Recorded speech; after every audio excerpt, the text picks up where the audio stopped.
Hello and welcome to episode 4 of the Songwriter Select podcast, where a group of songwriters will be talking about music, songwriting, production and whatever else tickles our fancy.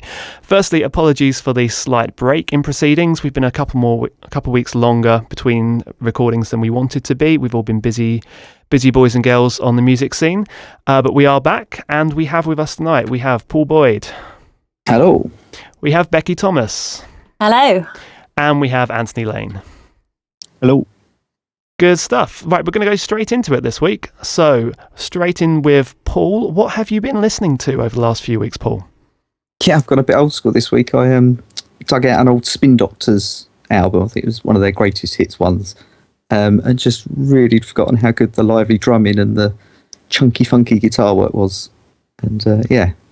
Okay, give us some background on the Spin Doctors. What era? What kind of music? I think there was sort of 90s, or I remember them early 90s, and it was Little Miss, I think was the big hit. Pocket Full of Kryptonite, which wasn't named the song. I think it was Jimmy Olsen's Blues. Was the name of the track. But yeah, no, really just funky, very live sound.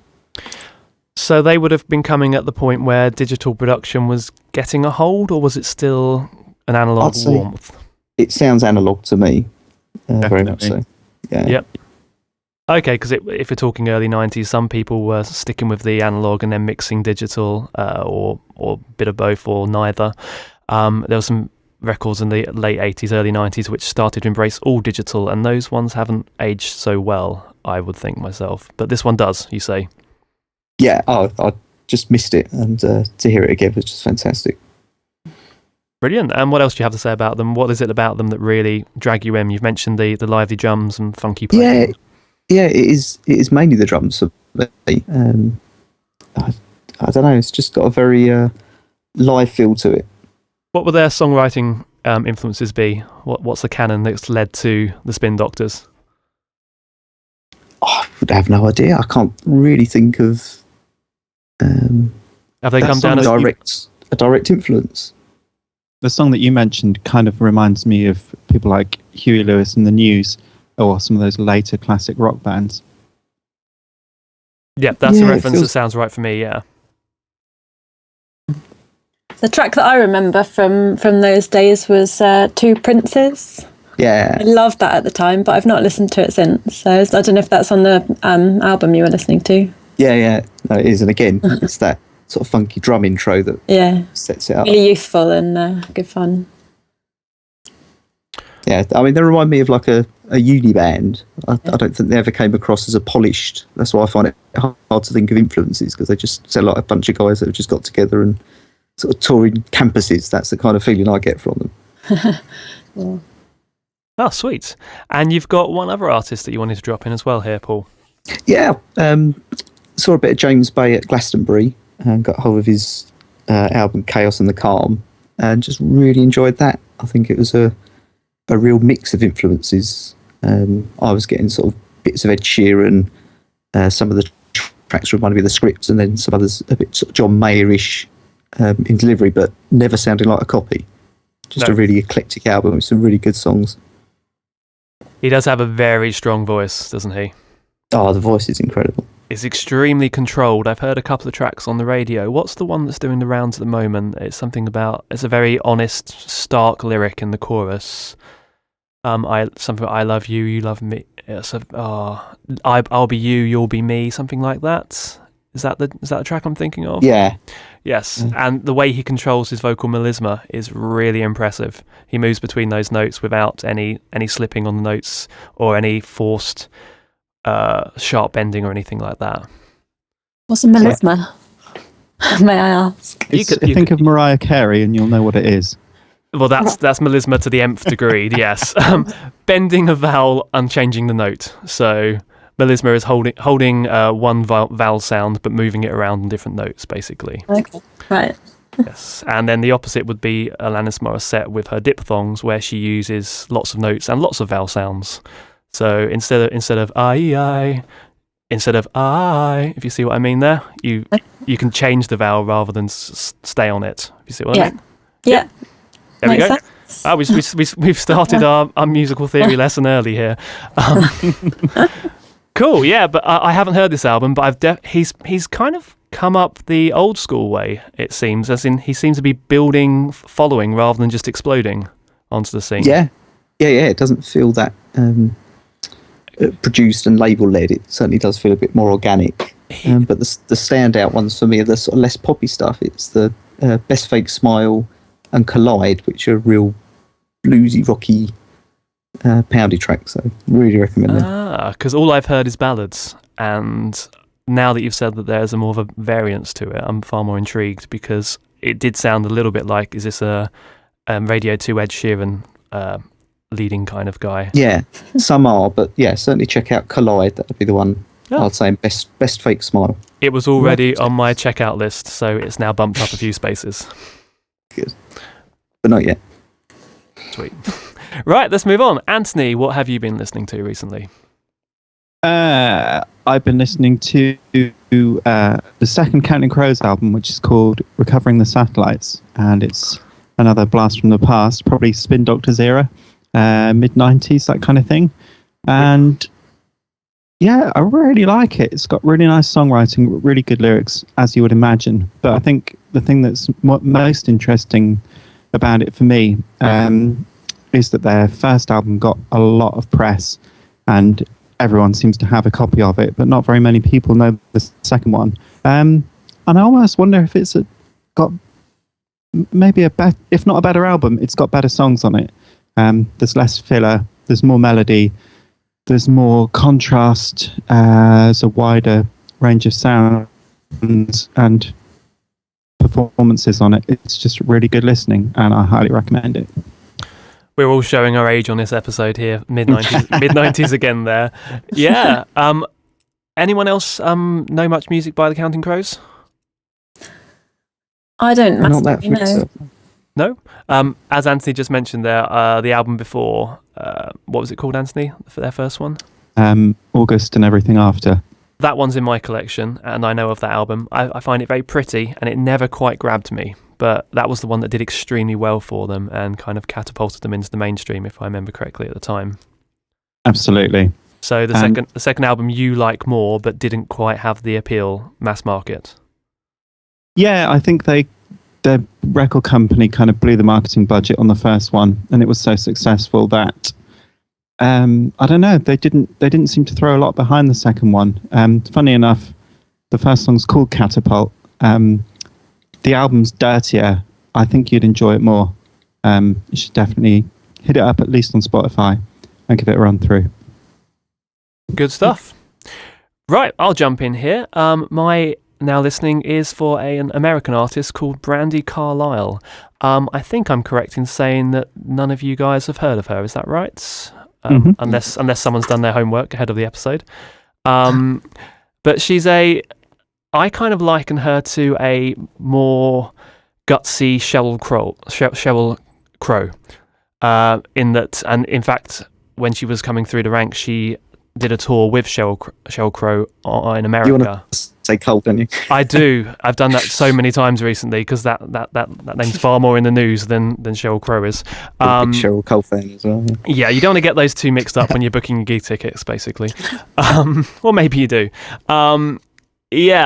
She's very much a from the heart singer-songwriter. She's rocky, acousticy country with a huge voice. And the reason I've been listening to her is that she's got her new record out called The Firewatcher's Daughter. And she also she's currently touring America, but I saw her earlier this year in the UK at the Union Chapel in London. And that was the actual tail end of her last tour, which she called the Pin Drop Tour.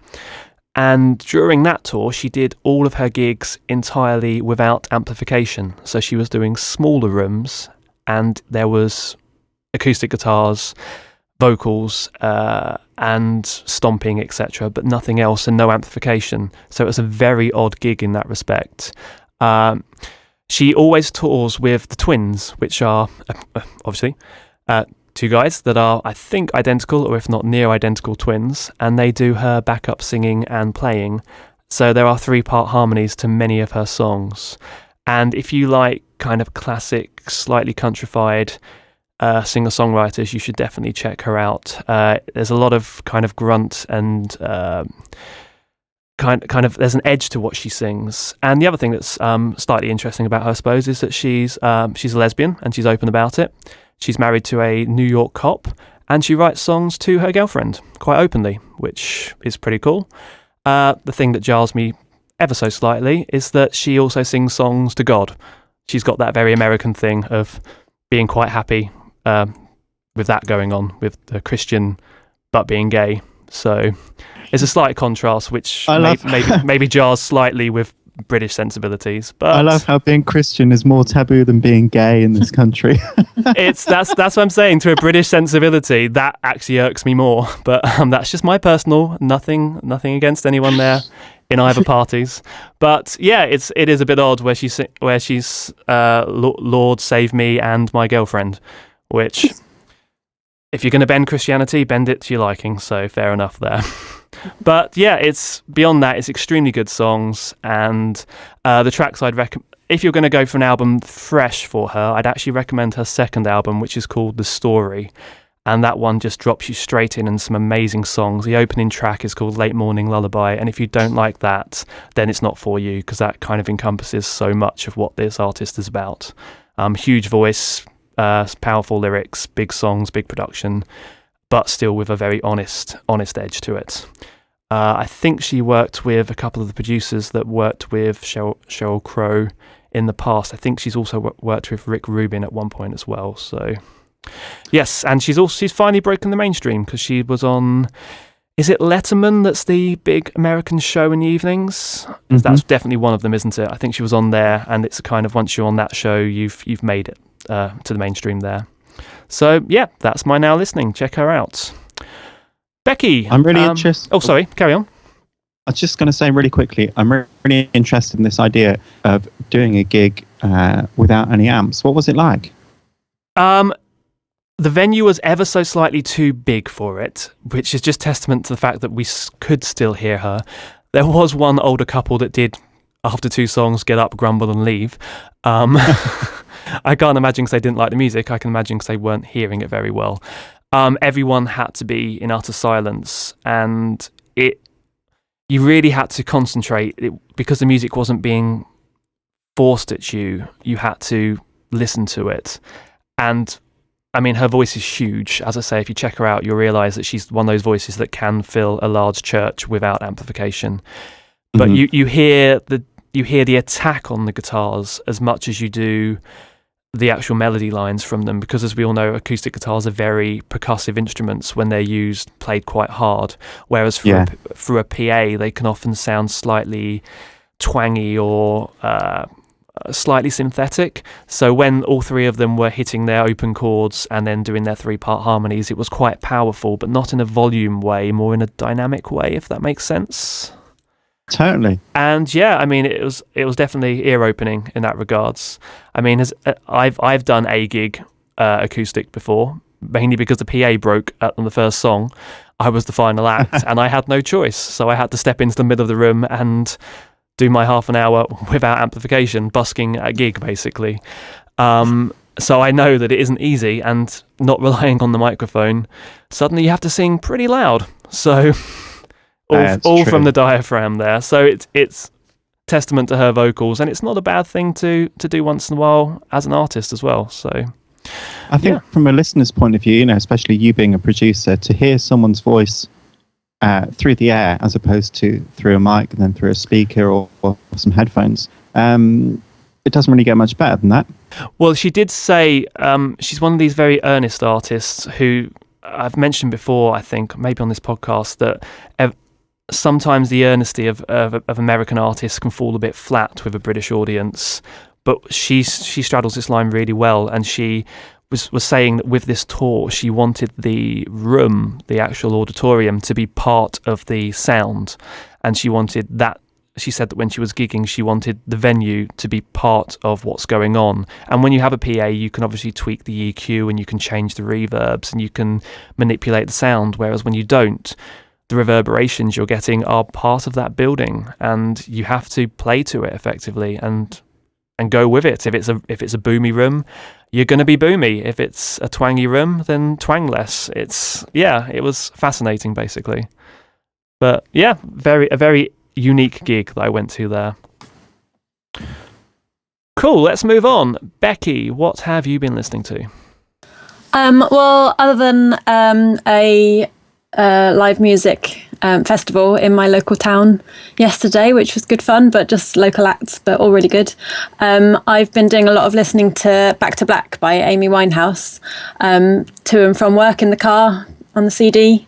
For the last sort of couple of weeks, it's basically been just playing on and on repeat, and I've really been getting back into it after a long while. And I don't know whether it's related to the fact that this documentary film's out that we're going to talk about in a moment, or whether it's just coincidence. But I've really been loving listening to it, and I think there are some fantastic songs on there for kind of just belting it out, singing along in the car when you've got no one listening.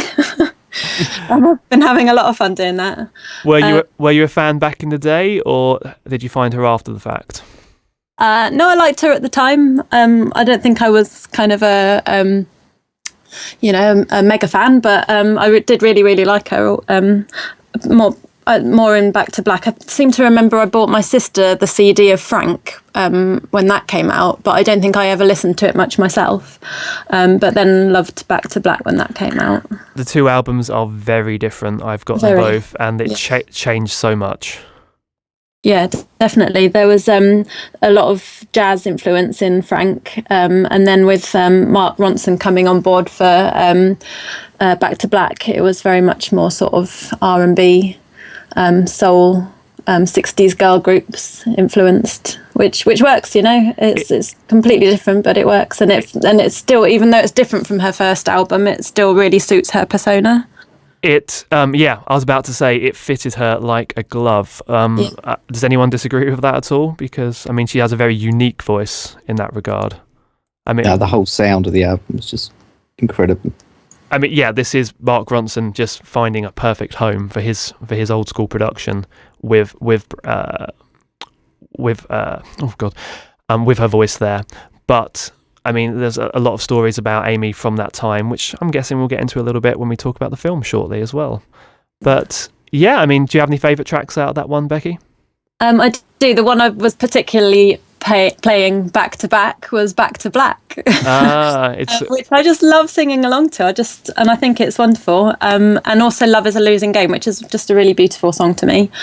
So those are the two main ones that I love. I think the production was shared between Ronson and Remy Salam, who actually produced most of Frank.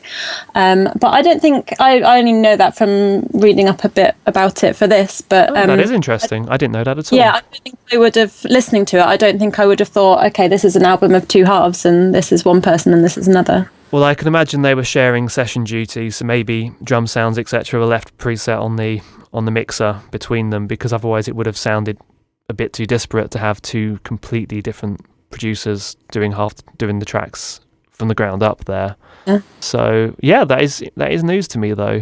My last question for you: do you agree that she had a wonderful way of making very dark lyricism and dark melodies still seem very inviting and quite poppy? Definitely with the lyrics, because she, I said they're very unconventional, I think, for pop music, but she just imbues a lot of wit and sort of sassiness in them, which works brilliantly in a pop production. So yeah, definitely. It's funny you should say it, James, because I was going to kind of bring it up in that I think probably my favourite song that I've heard from that record is Rehab, and partly because it's this kind of upbeat, up-tempo, fun song about something really heartbreaking, and she manages to kind of carry both those feelings along in one hand at the same time, and there's not many people who can do that. Yeah, the verses in that track, the melodies kind of descend toward the tonic quite often, but it doesn't have a kind of sadness to it. It's more of a kind of world weariness. Would you agree to that? I find it really sad. I find it really moving, funnily enough. but because the track's quite upbeat and it's quite tight and poppy in its kind of chord sequences and how it rolls along, and the production, the layering there, it isn't a sad ballad. It's very much it's that contradiction of a poppy song but with a stark lyric. Yeah, that's what I mean. She's able to kind of carry two things at the same time and not have the one suffer because of the other. And it's really rare to find a record where that happens. I think a lot of that is in her voice as well, the way she styles her vocals and the way she pronounces words, and nothing's kind of just sung straight. It's all kind of passed around, making it have a unique sound. There's a lot of, and the production doesn't jump in with any auto-tuners or any correction devices. It's very clear that this is her performance and this is what you're getting off the mic, just the right amount of reverb, and there it is, warts and all, which works perfectly for her in that setting. Even if I have heard they did lots and lots of takes on some of the songs. I don't know. It's interesting. Yeah, an interview with the mix engineer, Tom Elmhurst, on some of the tracks. He was trying to give it a modern sound to bring it more up to date, but Mark Ronson absolutely recorded it old school. Yep. I think quite a lot of the stuff was recorded in a studio. Drums were one mic on the drums and that kind of stuff. Yeah. So it was so it retained the retro feel, but there was a conscious effort to bring it up to date and give it some modern production feel. Yep. I mean, the only thing that I'd like to hear about when we talk about the documentary is whether they go into the live side of her performances, because I never caught her live, but I did see a Glastonbury performance and a couple. I think she did a few Jules Holland ones as well. And she was very hit and miss when it came to being on stage. I don't know if anyone caught the Glastonbury headline she did. Yeah. It's almost a little bit sad because she was better than that. And obviously with her struggles, it was a case of this isn't her at her best. I think that's the thing. Seen her live. Sorry, Paul, carry on. Go on. I was going to say, it seems to me that she was pretty drunk or wasted on something when she wasn't performing well, and kind of it doesn't detract from the fact that she was an incredible vocalist, singer and performer, but obviously there's a point at which you can't be an addict and a performer, because they're not going to get along very well. No. And it was kind of, as I say, it was not so much judgment as it is sad, because obviously such a wasted talent there. But it's not unfortunately a unique story in popular music there. So I think that's a good way of leaning into the news and starting with the Amy story there. So take it away, Anthony. What a beautiful segue, James. It was smooth. It was very smooth. So it's probably, spoiler alert. There's a film about Amy Winehouse. It's just come out. It's called Amy, and it's a feature-length documentary about her life more so than about her music, or so I'm told. You may be guessing by now that I haven't been to see it, but fortunately, Becky has. So I'm going to let her tell you all about it. I said before it's more about the life than the music, but I've rethought that since then, just because her music was so much about her life, that as they're telling the story of her life, and the music it just helps to illustrate how things were for her and how she perceived things. So because everything's so autobiographical for her, so it's equal parts person and music, really. But yeah, it's incredibly sad, and anyone that knows Amy's story knows it's not going to end well. But it's incredibly sad to watch, quite uncomfortable, but really, really good, and kind of really gave me a sort of more of an appreciation of how brilliant she was as a vocalist, as a writer, and how kind of charismatic she was as a person as well. But then you see the whole side of things where the music industry, her management team, the record company, the tabloid media, newspapers, the paparazzi are all exploiting her, and it's really, really very sad. But on the music side, the thing that that really came across to me that I wasn't aware of before was the jazziness of the early music that she was doing, and also how free that was compared to the really professional sounding Back to Black. When you go back a few years, you kind of hear a real spark of freedom in her music that doesn't really come across so much in Back to Black. That was interesting to me.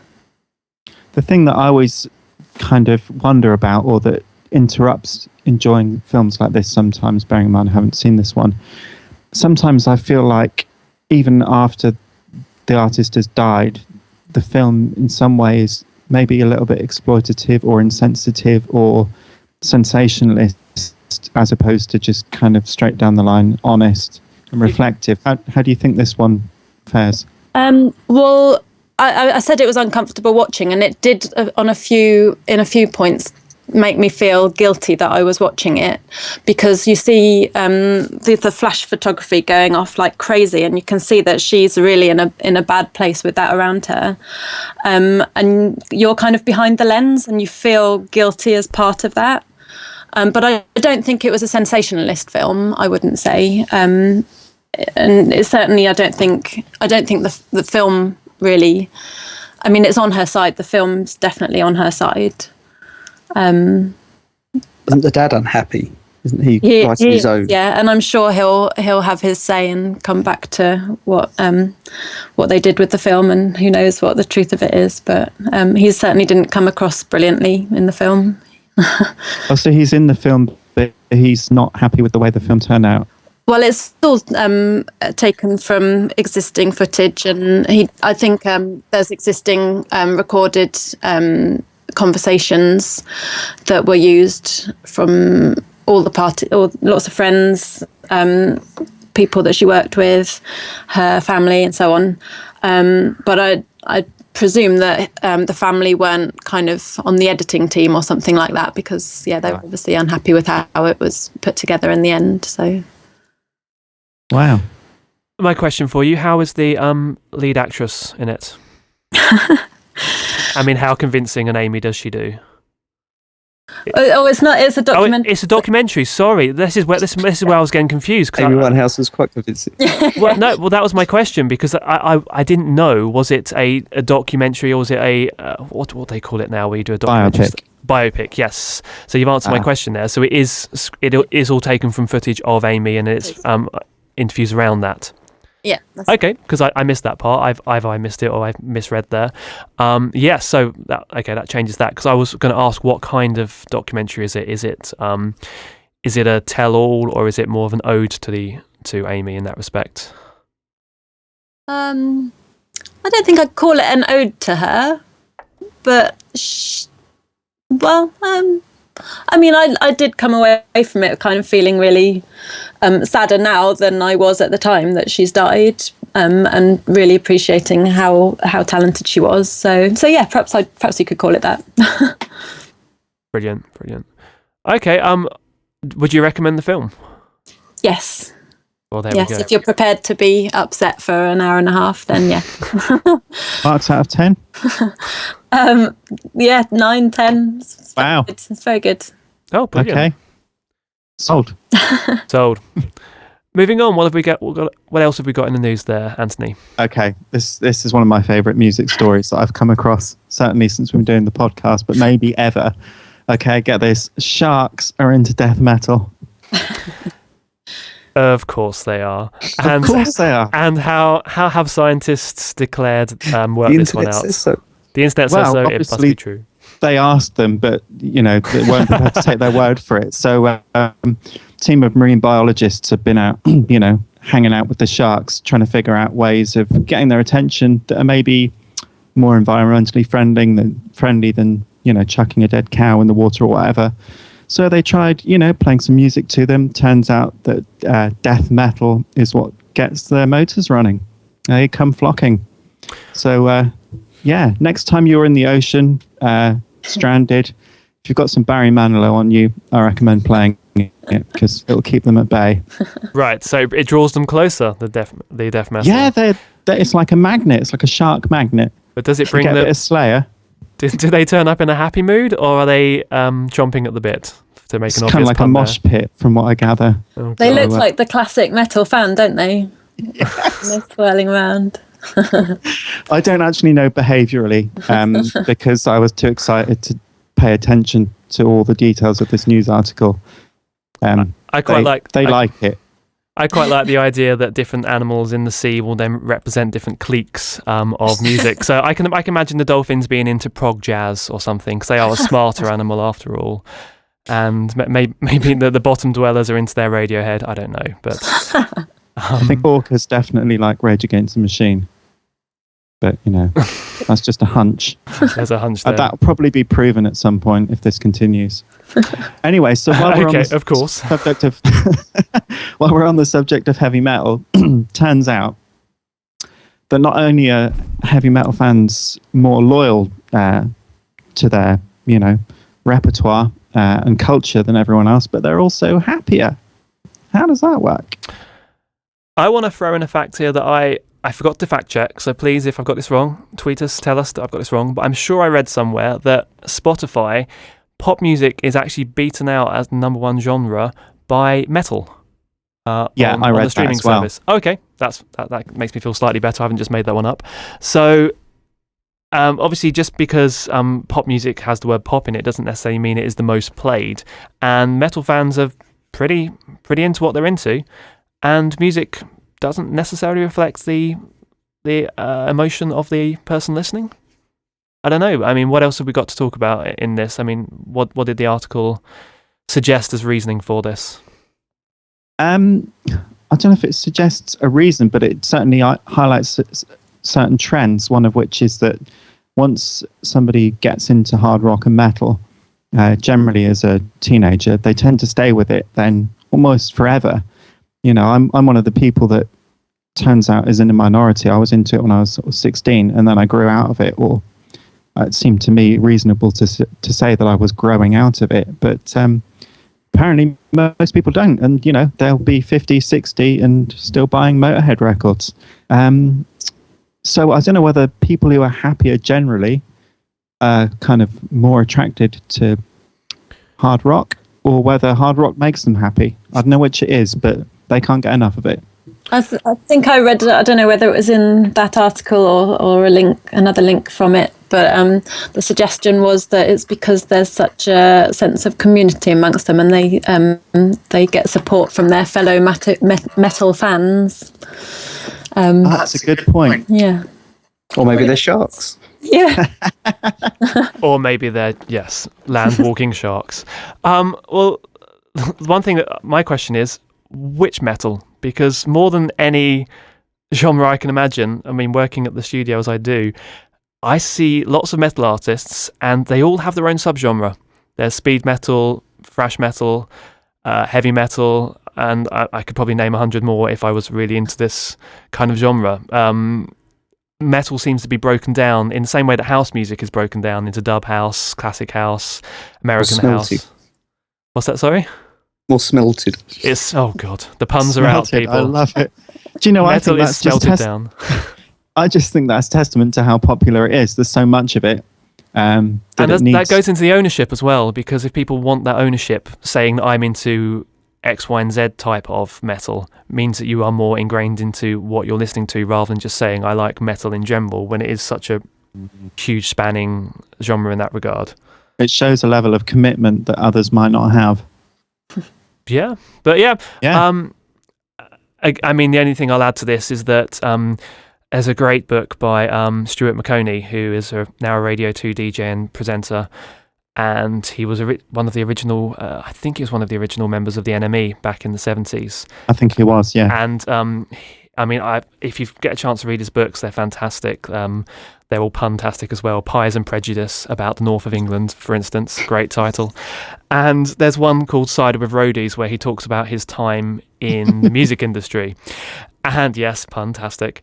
And it was fascinating. And he says that when he talks about Middle England in one of his I can't remember the name of the book about Middle England, and he talks about every small town has a war monument, and if you go to that war monument at sunset, you will always find a goth, a grebo, some kind of outcast type of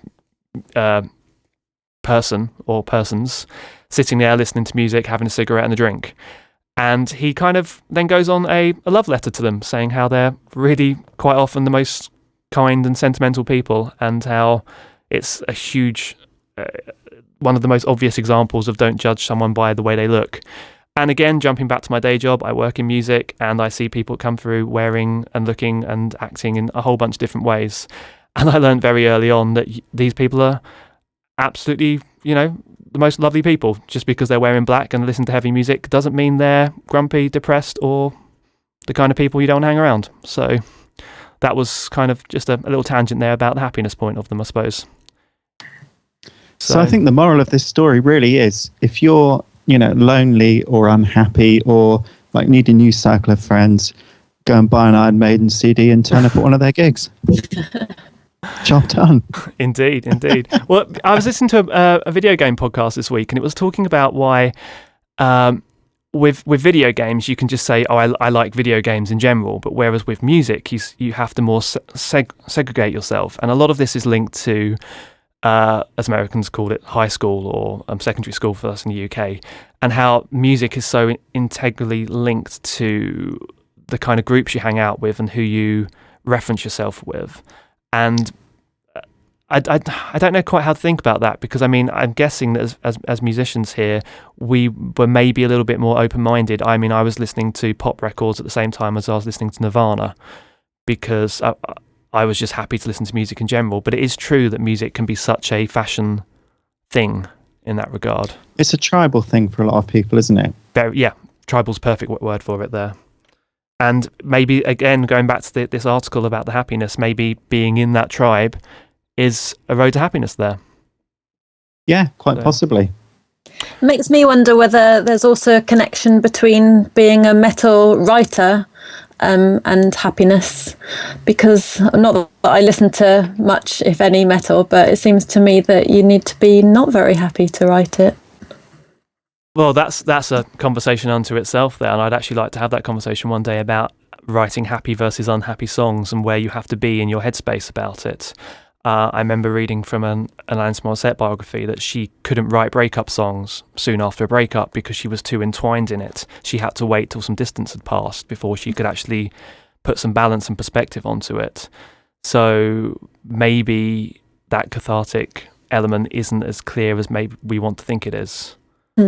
But absorbing it is that different again? So who knows? I think it's a brilliant topic for a feature discussion on one of these podcasts. I think we should pop it down for future reference. Put it on the list. It's well on the done. list.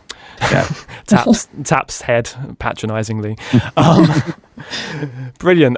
Right, we have one more story then, Anthony. Yeah, I'm going to close up really quickly. It turns out Facebook have decided to get on the music streaming bandwagon, and they're launching a music video service. I don't know a huge amount of details yet, other than that it's leaked out that this is what they're going to do. But I think the most interesting thing about this is, what does it tell us about the state of the music business? Can a company that's previous or got no previous with music not only run a good service, but can they contribute something worthwhile? Well, the first thing I want to say is that Facebook have been diversifying quite substantially in the last couple of years, because going back to my geeky references here, I think it was last year, maybe 2 years ago, they bought the company who are making the Oculus Rift, which is... did they? Yes, which is for those not in the know, it's a virtual reality headset which will plug into your PC. And yes, virtual reality, after trying in the 90s to come through with its low polygons and weird Tron-like visuals, is now coming back with full HD. Sony are launching one for their PlayStation 4. Microsoft are doing something similar, and they've now got in bed as well with Oculus Rift, with their Xbox controller being bundled with it when it comes out.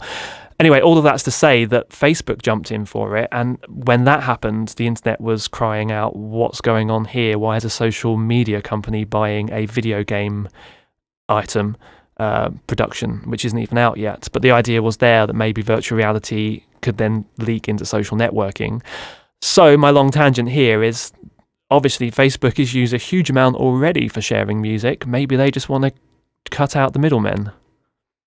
I mean, who here, I put my hand up, I have a Facebook page that we promote every week, and so does Anthony, and I think Paul and Becky use social networks for other reasons, if not Facebook, Twitter. We use these places to share our music, so if they're going to jump in and get the big guys to put it directly through Facebook, maybe not too surprising. Maybe. I think it's a bit simpler than that. I think it's just a clear business decision. Facebook, lots of users, lots of customers, just like Amazon doing TV, and they've got a big customer base.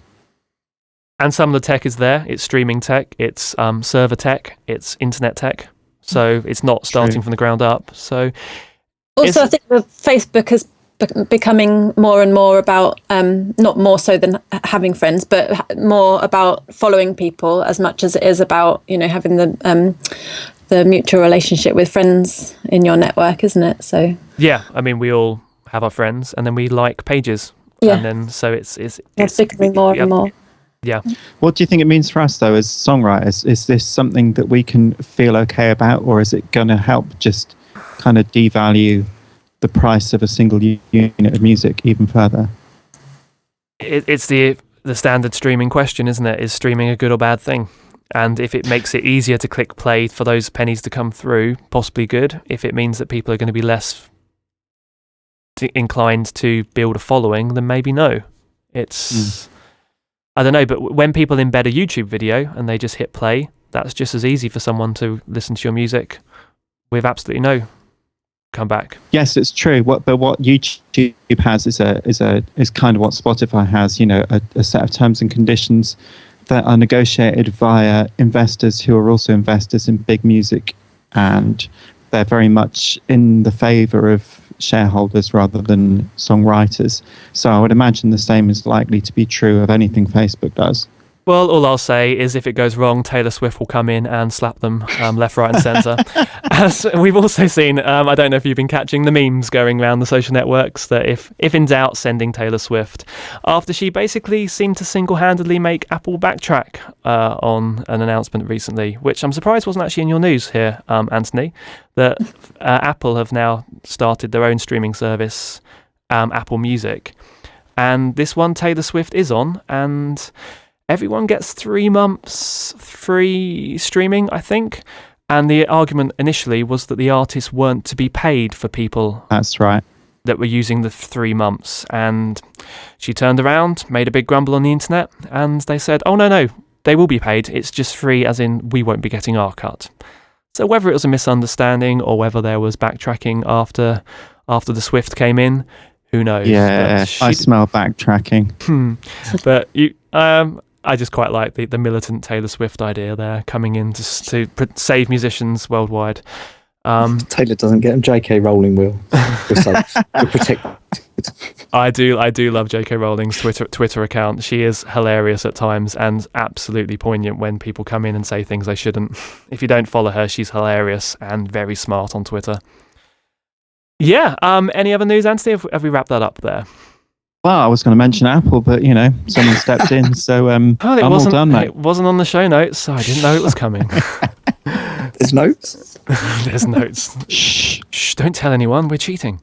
Right, guys, I think this is a great time to take a break and grab a drink, etc. So for those of you listening, we'll be back in just a moment, but see you shortly. And we're back. And now for our regular discussion on anatomy of a song. This week we are looking at Love Me Like You Do by Ellie Goulding.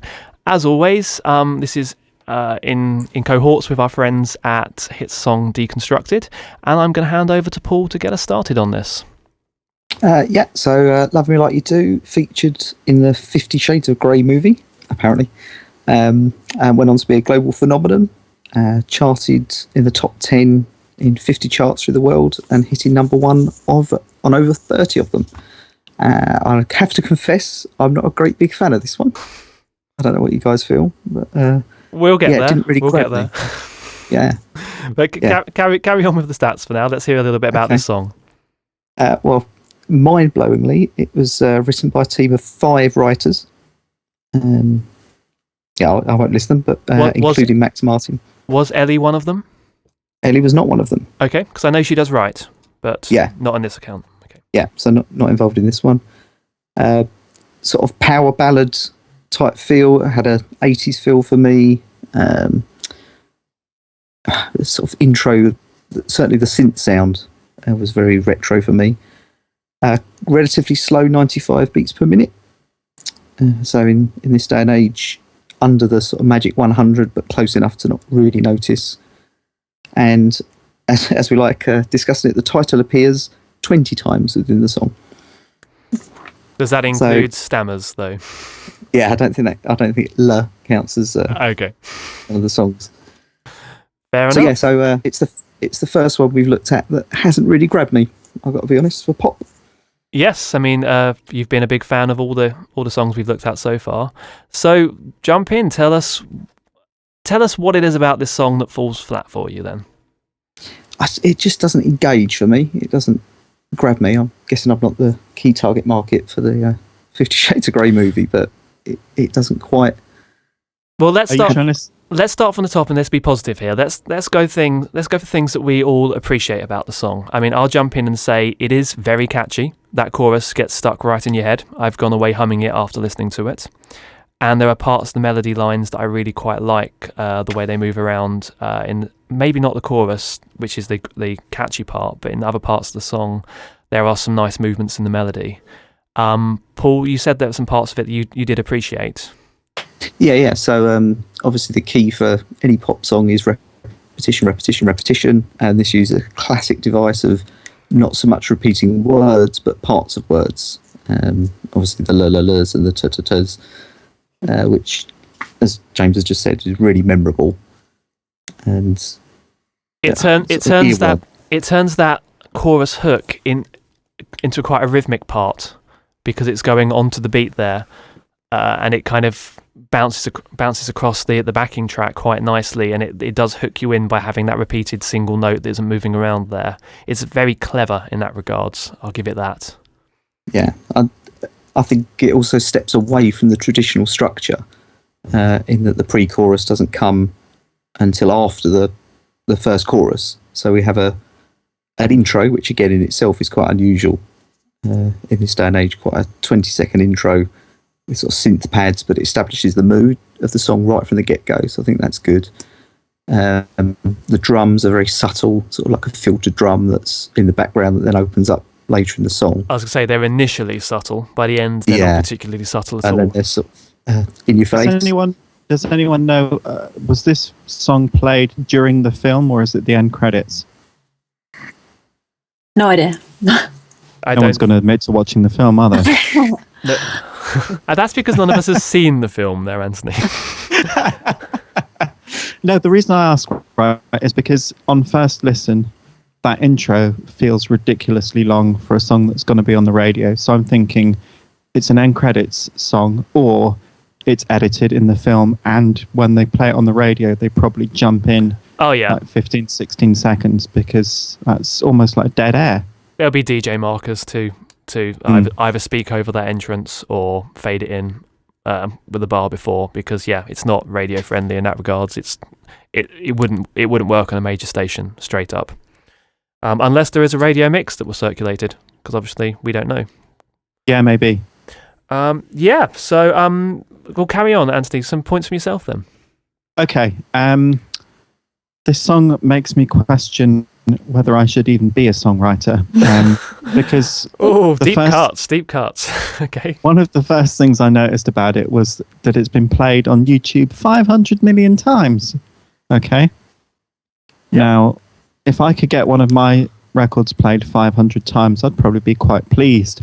And I think I take songwriting quite seriously. But here's the thing. I found it utterly forgettable, and it almost seemed to me, all right, this is like turning cynical up to 11, okay?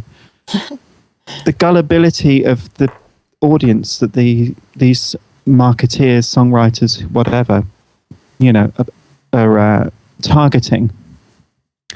It feels like they are willing to hand over an inferior product with just this little device in it because they know it's going to do something. Now, maybe I need to sit with this song, listen to it a few more times, but it felt a bit lazy to me. I'm really sorry. I didn't like the vocal processing. It didn't feel like her personality as a singer contributed to it, which is what makes her other songs good.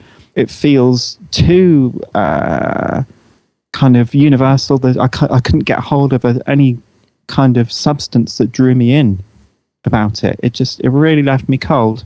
Well, just jump on two things there. You say it's very universal. I mean, this film is a phenomenon. Fall over my words there. It's you know when you say a word, that's the one. Thank you. Thanks for that there. When you go for a word and then you realise I'm going to say it wrong 4 times now. It's been quite the thing, this film, and but oddly, the book also was this big cultural explosion. But it's quite controversial in what it's about. Speaking to my female friends that have read it, it doesn't sound like the most family-friendly of books. Let's be fair about this. So to have a very tepid song attached to it, it was more a case of you could be something unique and raunchy and interesting and dark. But no, as you say, it's safe. It's very, very safe. There's some dark themes, I think. I was going to say, I think in terms of mediocre writing, and I haven't read the book, but I hear from a lot of people that the writing was very, very mediocre on it. So maybe they're just keeping in the same sort of level with that. I heard bad, basically. I heard it was bad writing, right. Not mediocre, but the song itself. Yeah. Sorry, James. So my other point was, if I can remember it now, we're talking about. Yes, firstly, just to make clear here that I actually, like yourself, Anthony, I think Ellie Goulding has done good work, and she's done far more interesting work than this. And it's strange that it's been such an asinine song for her that has done such big numbers, effectively.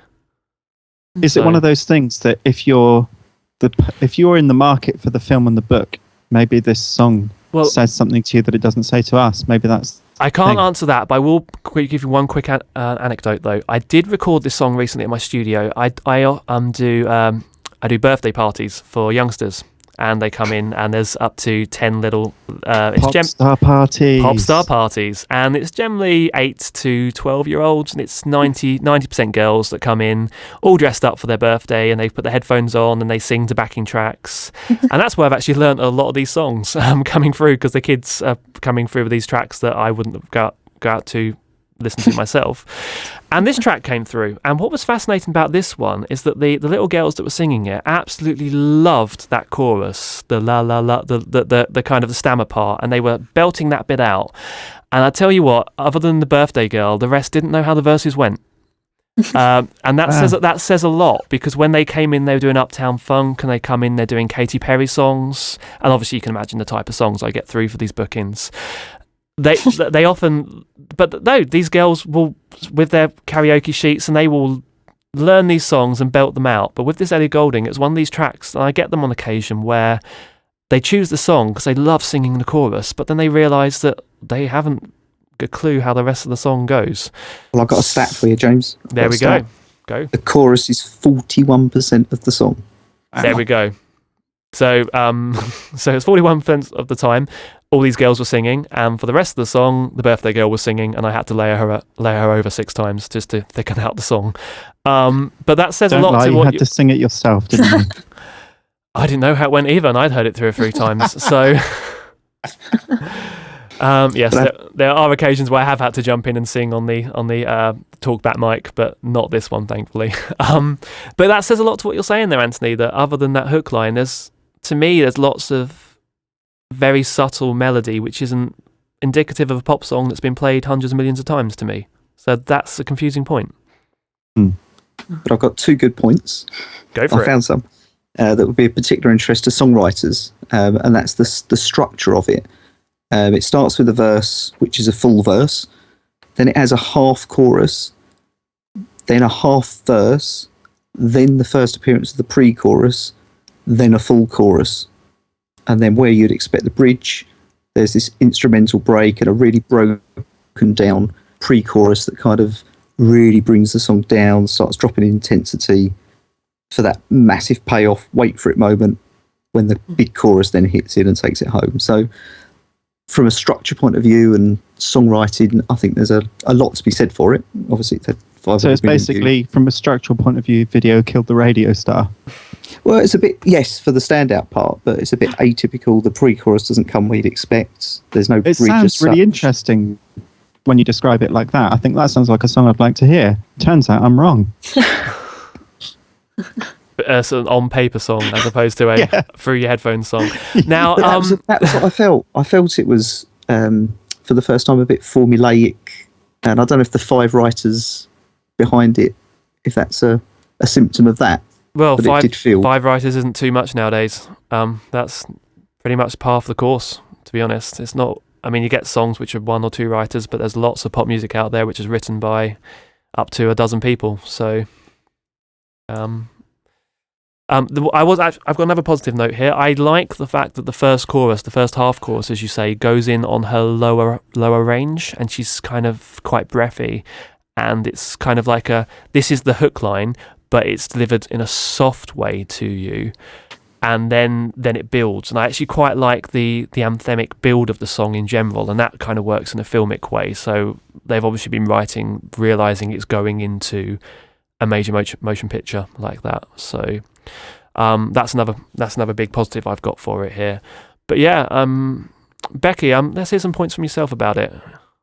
Not a massive fan. I agree with Boydie saying it's a bit formulaic. There's nothing particularly inventive, I didn't think, in it. There's some nice moments. I do appreciate the "What Are You Waiting For?" big moment. I like the pre-chorus as a whole, actually. I like the melody that she follows on the "I'll let you set the pace" bit. Yeah, the 80s synths really came across, and quite Phil Collins-y. Yep. That's it really. I mean, nothing particularly else grabs me about it. Okay, two points here for anyone listening. As a reminder for you here, if you've been listening, what was the word, Paul? Is it prosody, where a lyric reference is referencing what's going on in the music? Is that correct? There we go. I did remember. I hope you did at home as well. And that's clear. And that "What Are You Waiting For?" Obviously, there's that delay a bit longer than you thought was going to happen. And then wink and a nudge in the lyric. And first thing I do want to point out at this point, if you are new to our podcast, please go back and listen to episodes 1, 2, and 3, where we very much enjoyed the songs that we analysed. This is not the grumpy old man / woman part of the podcast, we guarantee you. We're not just picking our favourites, that's good. No, but this is true, that we have gone for a very popular song, and we're being quite honest about it. Equally, we haven't got songs that have been played hundreds of millions of times, so don't take this as writ in that regard. Yet. Thank you there. Of course, how did I not say that there? Brilliant. I've got one more note here, which I know has been echoed by Anthony here. You mentioned earlier about the vocal processing. I can't stand it. I have noticed with Ellie Goulding, the further into her career that she's gone, the more the robots have taken over, insofar as the auto-tuner is turned up higher and higher. And in this track, in that chorus section where she's singing "Love Me Like You Do," on that word "like," she bends up. I think it's a tone. I can't remember without checking it. And the auto-tune is set so high that any natural portmanteau is just destroyed, and it sounds like a robot step. And that kind of production is all over modern pop music, but in this particular place, it irks me because it's a ballad, and she has a lovely, quirky, interesting voice, and it's been overprocessed for me. But then again, you're talking to someone who's quite happy to listen to Joni Mitchell, and there'd be no auto-tuning and lots of odd notes. So maybe it's just not for me in that regard. So, but Anthony, you mentioned yourself that irked you as well.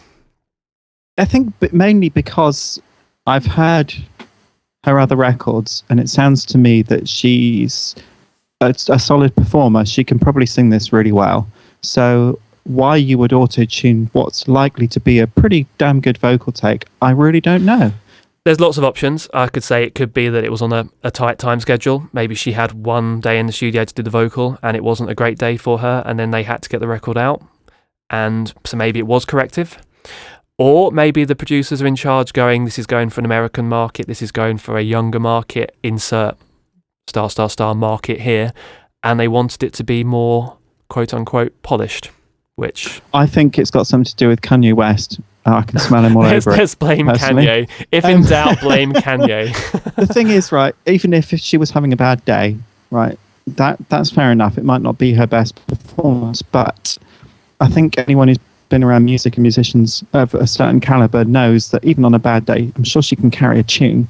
Right? It might not be the best performance, but it probably doesn't need massive corrective auto-tuning either. Well, unfortunately, the pop market won't allow anything that is in any way off near perfection. I mean, Paul, you'll back me up on this. Yeah, it's clearly used as an effect rather than a correction. Well, is it though? I think my so. point. I think I was just going to say on that point that because it does have that real 80s synth sound, a too natural a vocal would not quite fit, I think. Well, it worked in the 80s. Thing. Well, I would because they didn't have auto-tune in the 80s. So, there would have been other processing though, which is what I wonder whether they just picked the wrong processing for it. I don't know. Well, if this was a Madonna track in the early 80s, it would just be covered in delays and reverbs to cover the ropiness, as Madonna herself did in the early 80s. So, no offense, Madge. No offense, Madge. Those Evita lessons served her extremely well. Yeah, but I see what you mean, but there was no auto-tuning in the 80s. There was vocoding at best, and if that sounds a bit, if you want to go down the ELO route, but there was no correction in the studio. It was just layering and covering as opposed to correcting. So yeah, I think filtering. I don't know. No, that won't change the pitch. Well, no. That's what I mean, though. Not that that's what they have done or should have done, but that they. I don't know. To me, it needs to not be natural to fit with the synths, okay. But something else like some sort of filter would have worked better for me. That's a valid point, and I quite like the way it's layered. As I say, when I mentioned that the voice where it goes into that first chorus, and she's got the lower voice, it is layered. I'm pretty sure there's a unison octave above it at the same point. Yeah, there is. Yeah, and that works really nicely. So maybe it should have just been layering and subtle effects as opposed to. But then again, it was clear. It's very clearly a decision that was made by the producers, and they would have big producers working on this. So there must be, and this is where the market research from the Hit Songs Deconstructed. It'd be really interesting if they started looking into how much the auto tuning and effects on vocals, kind of what percentage of the top 10 is covered in auto tune. Whereas, I mean, we looked at that Mark Ronson track, and that sounded like, was that last time or the time before when we were looking at Uptown Funk? And that to me sounded either no auto-tune or very subtle, can't hear it usage of it, basically, which is the antithesis of what we're looking at this week. So Paul, if that'd be interesting if they do go forward to start putting that into their analysis at all. I've not spotted it myself. Not that particular one, but every quarter they do a previous quarter's, Okay, well maybe that's something to look at next. So yeah. So if you're listening, guys, this is what we want to hear about. Yeah, just an interesting point there. Cool. Something I just wanted to add, which is again on the vocals, and something I did quite appreciate about the song, was the way the delay picks up on the kind of breathy sighs at the end of lines, and that because of the context of the film being the song being in the film, I thought that worked really well. It just added something nice for me. Yeah, and it's interesting that those little quirks of her voice weren't buffed out, whereas the rest was over tidied. So it's a strange contradiction there, and I do like it when they leave the human parts in of the vocal, like the breathing sounds and the exasperations, etc. And that's generally in her work anyway, because I mean, another discussion we're going to go on at a future episode is going to be about quirks in writers and singers. And Ellie Goulding is very quirky to the point where she's actually quite Marmite, I've realised, speaking to some of my friends. People love her or cannot stand her. So I'm not quite so digital with that. I quite like some of her stuff, and the rest I'll leave, like this one. But yeah, she is very divisive in that regard. She's Bjork light. Bjork light. Very, very light there. Yes. Anything else to add, Paul, or should we wrap this one up? Sorry. Oh, You said Anthony's Paul. got one. No, go for Anthony. No, Just I'm done. one thing. Given that none of us seem to really like it, if anyone's listening and loves this tune, then we want to hear why. Yeah, do tell us. I mean, we want feedback, guys. Have we missed something fundamental? And if so, tell us, and we'll report back, basically. If you're sitting here as a writer and you're listening to this podcast thinking, they've missed the most important part, tell us, and then we'll talk about it. Because it just hasn't tweaked for us, basically. Cool. Paul, did you want to add anything at the end there? No, that's all done. Brilliant. Let's wrap this one up then. So that was Ellie Goulding, Love Me Like You Do. Check it out and give us your opinions on that one. So we've got one last major part for the episode here. We're going to go into our featured discussion. This week is actually at the request of some of our listeners. Was it last episode or the episode before when we talked about putting songs together and how we write music? I think that might have been a couple of episodes back now. And the one thing we didn't go into was music theory and how we use or don't use or understand music theory as part of our composition methodology. So we're going to talk a little bit about music theory this episode. We're going to look at music theory. We want to discuss how important it is as a songwriter, and does it make you a better writer, and how important is it a tool in your tool set there.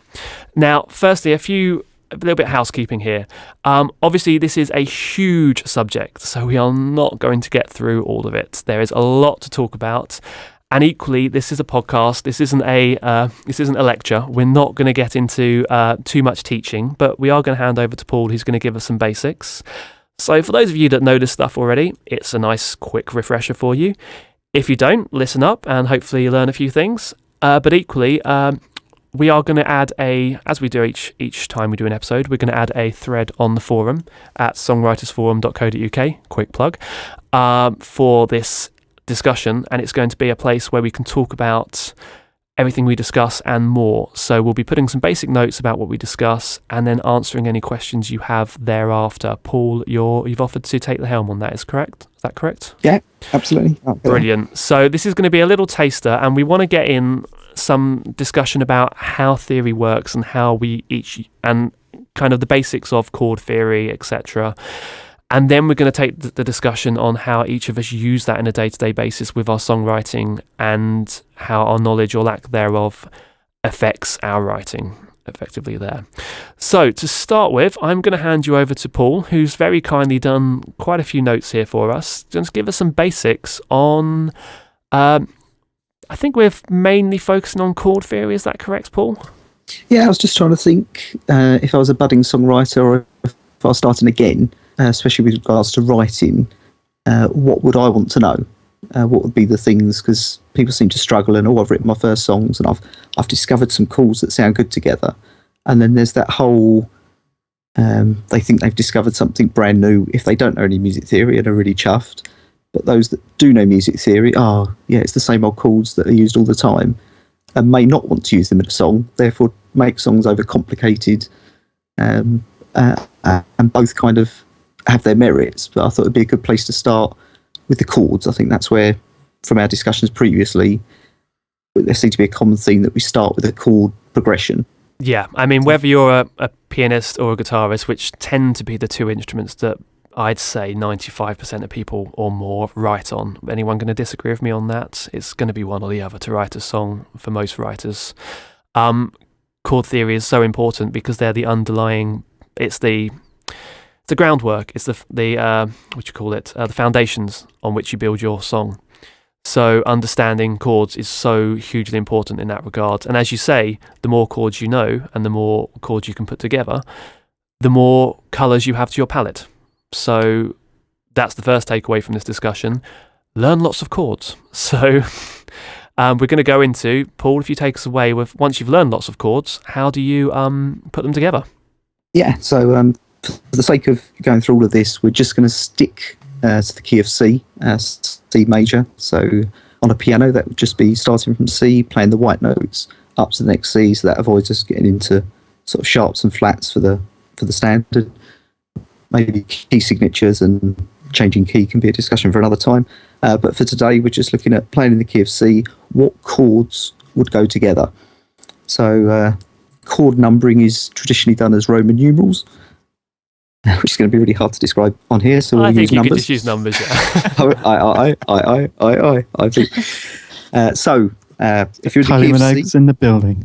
Yeah. So in C, your first chord is going to be a C major.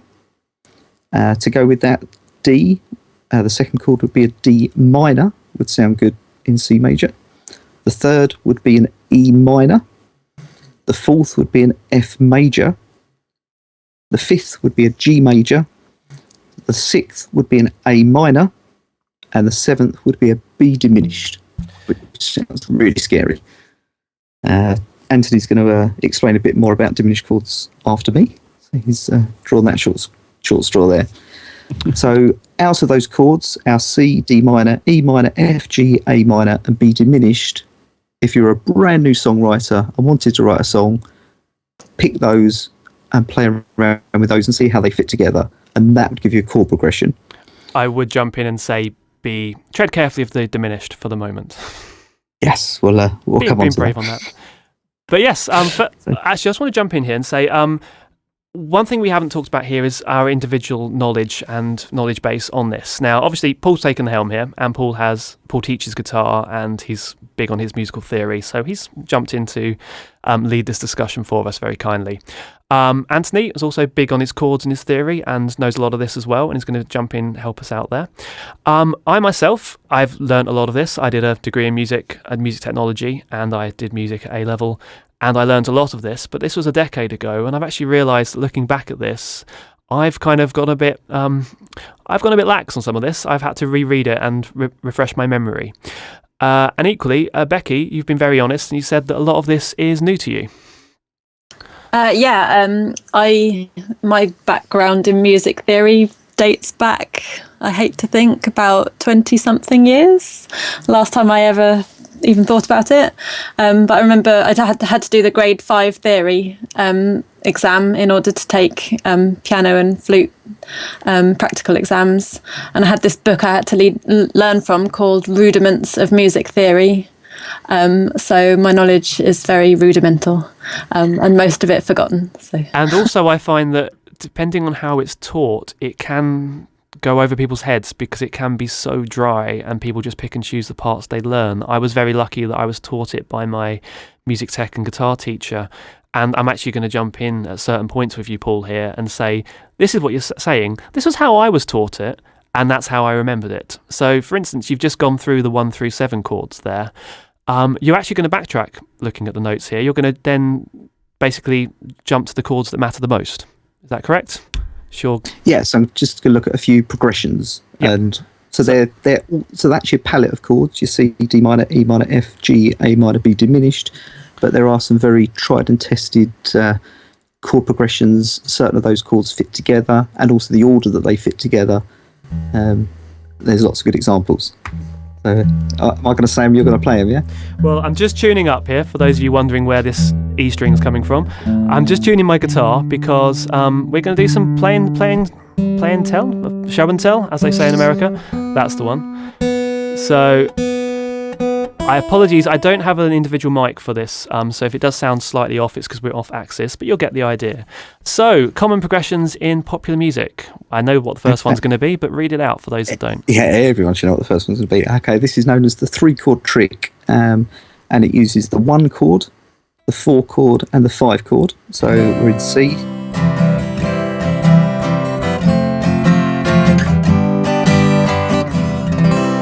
There you go. 1, 4, 5, nice. Back to 1. In C for you there, basically. And that's used in myriad ways, isn't it? Because obviously I've just been strumming those chords there. But, I mean, the classic styles are, you've got your ballads, but you've also got 3-chord tricks. And what else is there, Paul? It's the 12-bar blues is the classic one that people would recognise. I'm not going to play a 12-bar blues because it takes a while to get around there. But you get the idea. Anyone who plays guitar will learn that quite early on, and it is a 1, 4, 5 turnaround effectively there. I think the running joke is they're the 3 status quo chords. Yeah, if you know a status quo song, you know your 12-bar blues. So there we go. Okay, to embellish that, if you wanted to take it a stage further, if you put the 6th degree of the scale in, so that would be the A minor after the first, so we go 1, 6, 4, 5. That would give us the sort of classic rock and roll ballad type song. Okay, on the James will spot. demonstrate. Let's give you a ballad in C major here.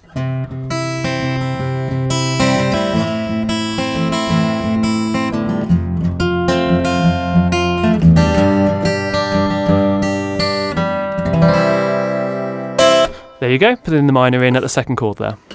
And that's a million songs. And then Shall we list some? Because you've got some notes here. For those of you who haven't checked this out, do jump on YouTube and go and see the Axis of Awesome. I'm so glad when you put that in the notes here, Paul, because those videos do make me smile. they're great. They're really good fun. Just describe them for people that haven't seen them. So this is the new, what I'm going to term the 4-chord trick, which is using a lot of pop songs, which we'll run through in a second. So this is going from the 1 to the 5, then to the 6, and then to the 4. So it's the same as the previous example, but just changing the order of the chords. So in this example, it'll be a C major, a G major, an A minor, and an F major. And this would give you a song such as Don't Stop Believing, With or Without You, Let It Be, Poker Face, It's My Life, Old Lang Syne. So quite a varied batch of songs there. But if you Google the Axis of Awesome and 4 chords, you'll hear a mashup of, I think it's like a 20-minute song where they just change styles, change genres, but stick to that chord progression, which sounds like... Oh, here we're going. So we're doing 1, 5, 6, 4. Is this, yeah? Yeah.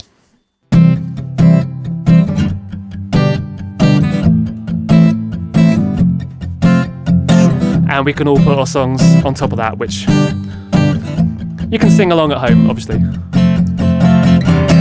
Yep, that could be a number of songs there. And probably half of the ones, well, all of the ones you just mentioned, in fact, just changing the key.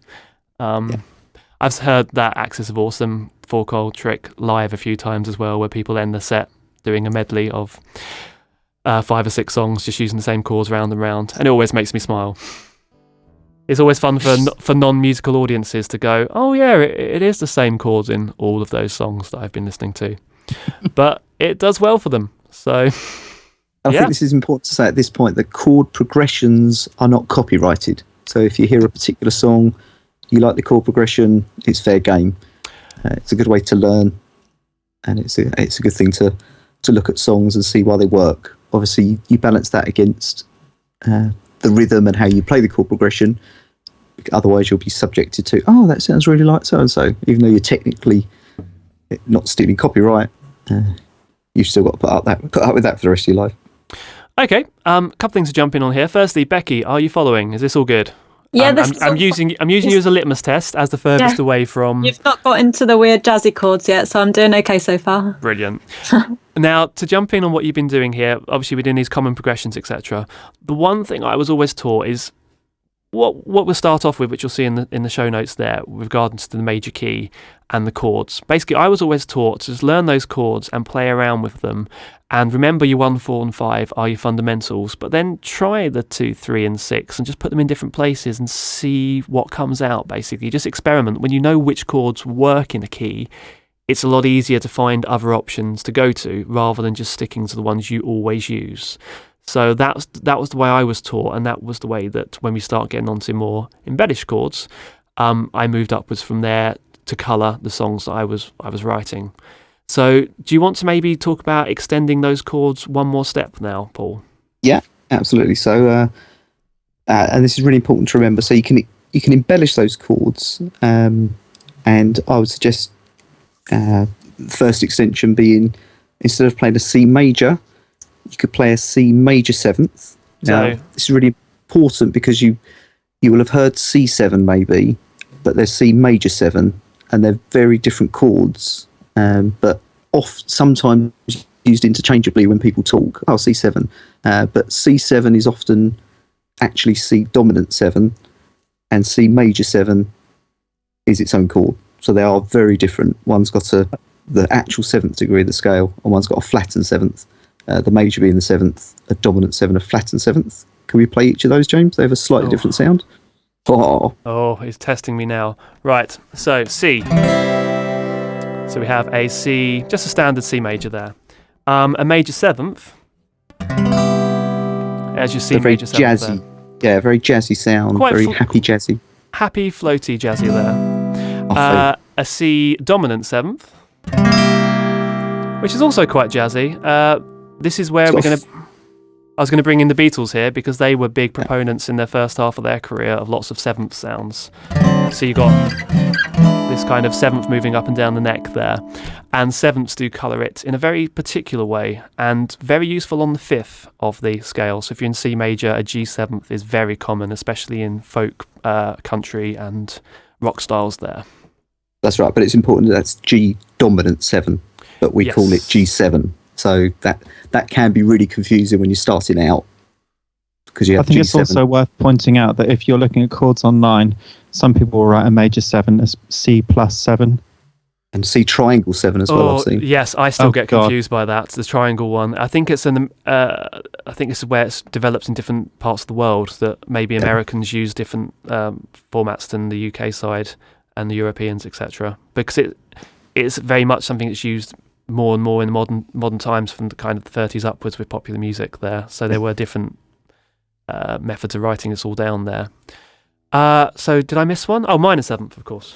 Yeah, so I think as long as you appreciate the difference, that there is a dominant 7, which is the same thing often, and then a major 7, which is a different chord. So using those extensions, we have a C major 7 in the scale, a D minor 7, an E minor 7, an F major 7, and then a G7, so a G dominant 7, an A minor 7, and then for the B diminished, we're looking at a B minor 7 flat 5.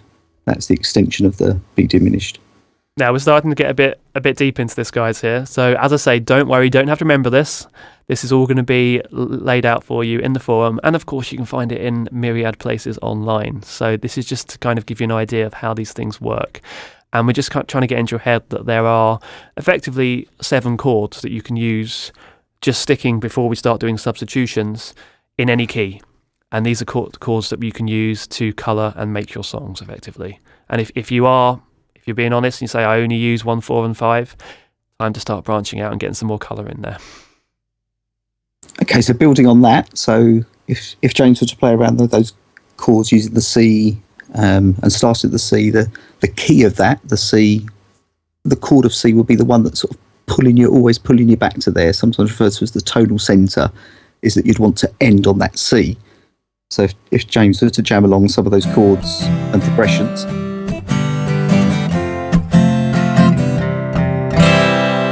Basically, you're home when you hit the C, is what you're saying. Yep. So within that scale, the 6th degree of the scale, so the A minor, has a very special relationship to the key, and it's known as the relative minor. So you could shift all of those chords and start at the A minor as chord 1, and then use exactly the same sequence. So we'd have A minor, B diminished, C major, D minor, E minor, F major, G major. And if you played around with those chords using A minor as your tonal centre, to use ticky terms, that would be a minor key, and those chord progressions. And this is where you can use music theory. If you wanted to write a sad song that might have a minor feel to it, you could start with the A minor and play around with the chords. Or, as so many pop songs do, you can have a major song, which in the middle 8 or in the bridge, you drop into the minor, and then you come back. I mean, who here hasn't written a song that does that? And that isn't technically... I don't technically consider that to be a change of chord. It's just a change of key. I just consider that to be... And we're focusing around the minor for a bit before we come back. So just to show you that, I'm going to just do a 1, 4, 5, and I'm going to drop into the A minor, and you can see that we're in the same song, but it's all gone a bit darker, and I'll bring us back to the main key again. So...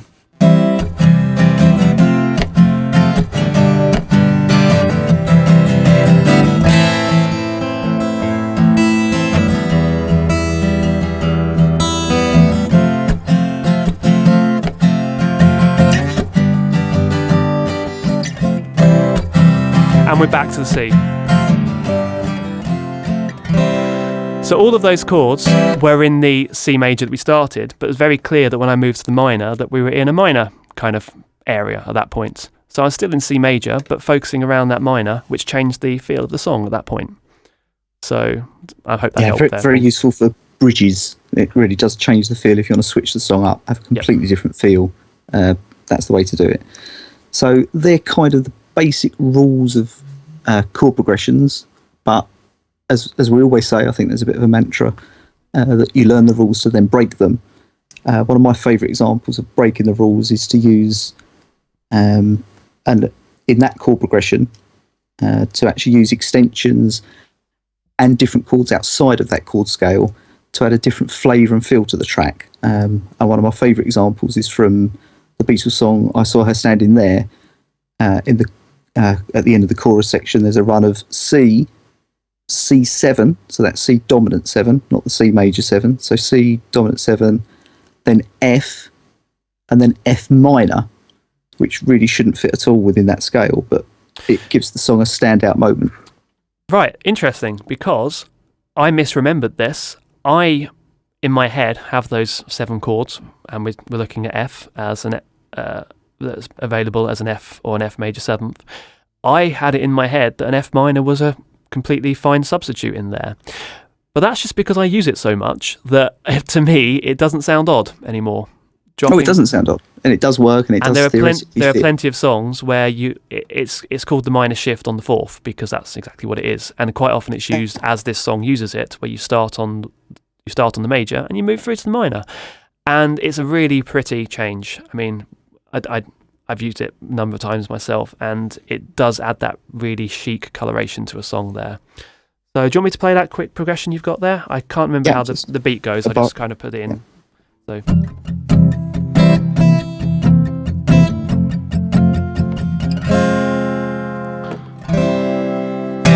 there we go.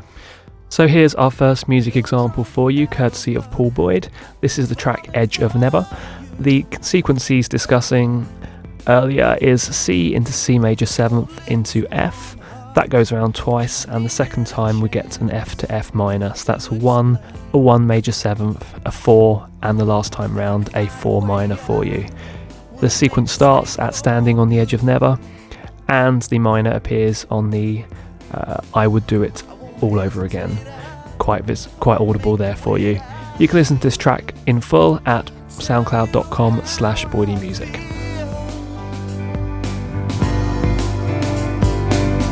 Standing on the edge of never with you.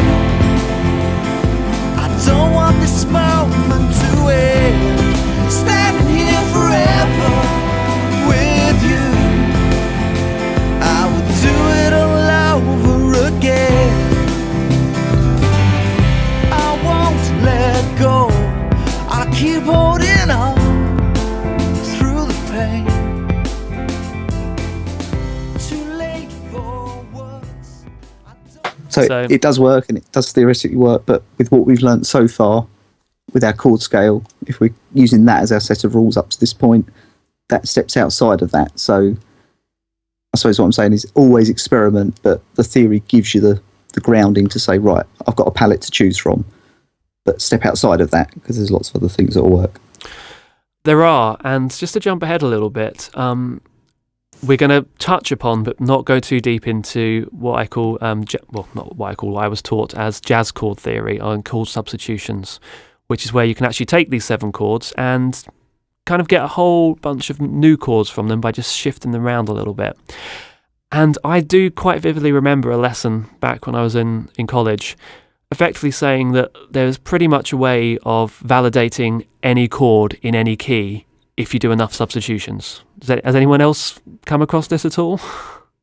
Yeah, I mean, it's pretty far out, but I think the theory behind it is sound. The practice is a bit of another thing altogether. Yes, and this is where I'm just going to jump in with something. Right in bold text here, capital letters, use your ears. Just because this is very important, because we're having this conversation here and we've done a little bit of theory for everyone and we've talked about how this all works. If it doesn't sound right, it isn't right. So, and equally, if it does sound right, but you can't explain it, then go for it, basically. Well, I'm going to challenge that. Oh, go for it. Challenge. Challenge All I was going accepted. to say is, this is all based on sort of Western music theory. It's what we're used to. It's what we listen to. There are lots of other types, so don't be so closed. Sort of take the blinkers off and listen to other types of music, because there's lots of Chinese, Japanese, Indian that use all sorts of different scales that might sound really odd at first, but as James said, as you get used to the different techniques. For starters, we're talking about a 12 note scale. We're talking about a chromatic scale on the Western keyboard. As you say, with a lot of Eastern music, they have quarter tones. So they have double the amount of notes that we do. So is it double? So double. So there's one more in between each one. And they have their own scale set entirely. So, what obviously the discussion is going to come towards the end here is that how do we each apply this stuff? And do remember that once you've learnt these rules and you're moving around these chords, you don't have to sit there staring at which chords do I have available to me. If you've moved to a chord you weren't expecting to go to and it works, maybe that's because you've modulated and you haven't realised, and go with it. Then move into that key. Try something interesting with it. Just go with it and have fun with it. What we're trying to get across here is that by learning the basics, you learn the foundations which you can then apply to everything and then move upwards from there, basically. Would you agree with that, Paul? Absolutely. Brilliant. So, what are we moving on to next here? I think Anthony was going to delve into the dark arts of diminished chords. Okay, right. Well, the diminished chord has got a special place in my heart. Basically, I remember when I learned it and I learned what it was, kind of made a really big difference to the way I approach songwriting. It's kind of like chili powder is to cooking.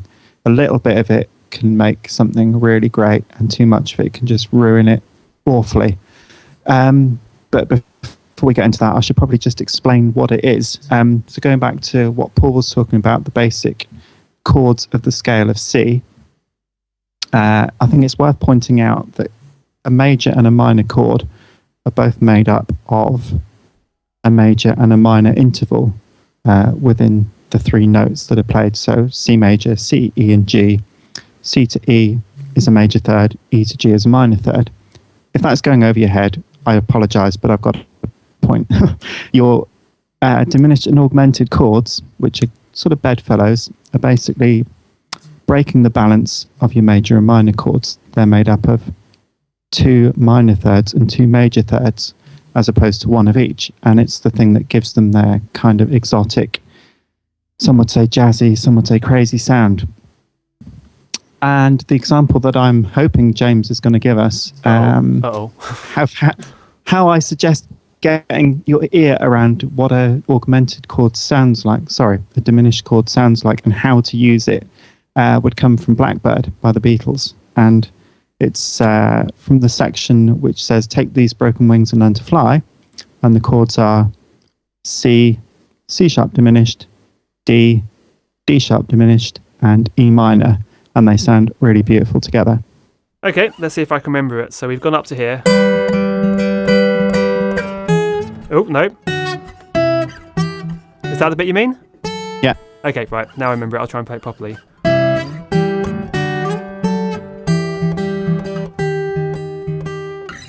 That come across? Yeah.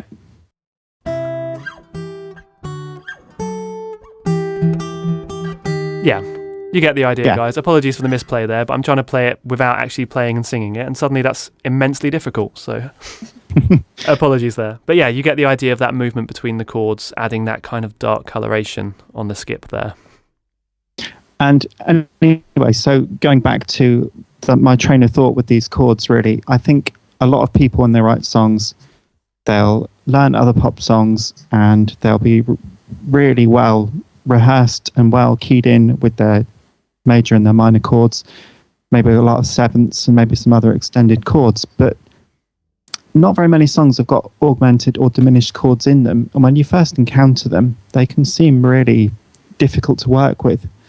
But once you familiarize yourself with not only what they sound like, but songs where they're used well, I think they can really open wide some songwriting horizons that maybe were closed to you, and they're a really good path to have open to you. For our second musical example, this is courtesy of Anthony Lane. This track is called Killing Is My Business from his forthcoming album Look What We've Become, coming later in 2015. The chord sequence on display is E flat diminished into a G minor ninth. That track, those chords loop round for the verse, so it appears until the chorus jumps in with the hook line, Killing Is My Business.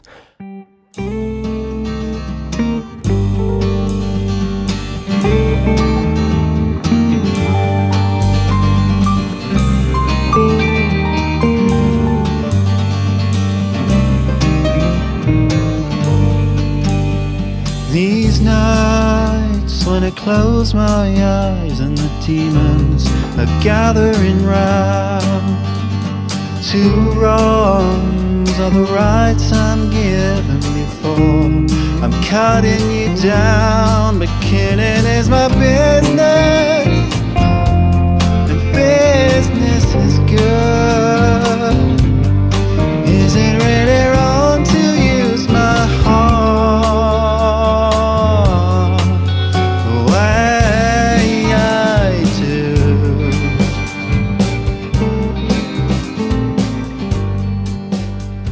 Your people around. Just jumping in very quickly, we haven't mentioned cadences. Just for those that might be sitting here thinking they haven't mentioned those. 1, 4, and 5. So in C, we're C, F, and G major. You have the 4 and 5 are both known as cadences, perfect and imperfect cadence, 5 and 4 respectively. They're often used as chords to get us back to the first chord, and that's what I was doing it over and over with the guitar earlier without mentioning it. So do remember that's always a good way to get back to your root, is using the fourth and the fifth of the scale to get back to where you were started, basically. Sorry, just noticed we missed that one, and I thought it was quite important there. Cool, Anthony, so augmented chords. So, yeah, augmented chords. They're a bit tougher to use in my experience. I've only actually got one song I can think of off the top of my head that I've written that uses one. And they've got a slightly less accessible sound even than the diminished chord, in my opinion. But again, there's a place for them. What I find tends to happen with the augmented chord is that it really changes the feel of the scale that you might be playing around with. I like them. It's so hard to... I might drop an example on one of my songs then, because in a track called Disposable on my new record, which you can check out right now, there's a augmented chord which I use to get back to the minor of the main progression. The chorus goes into a major, and so you got this, which you then move into the augmented in order to get back to there, which is a strange movement, but it works with the melody on top of it. And as you say, it's a bit of a dark art, the augmented chord. I also use it to finish the song, and I don't resolve it at all. So you get kind of...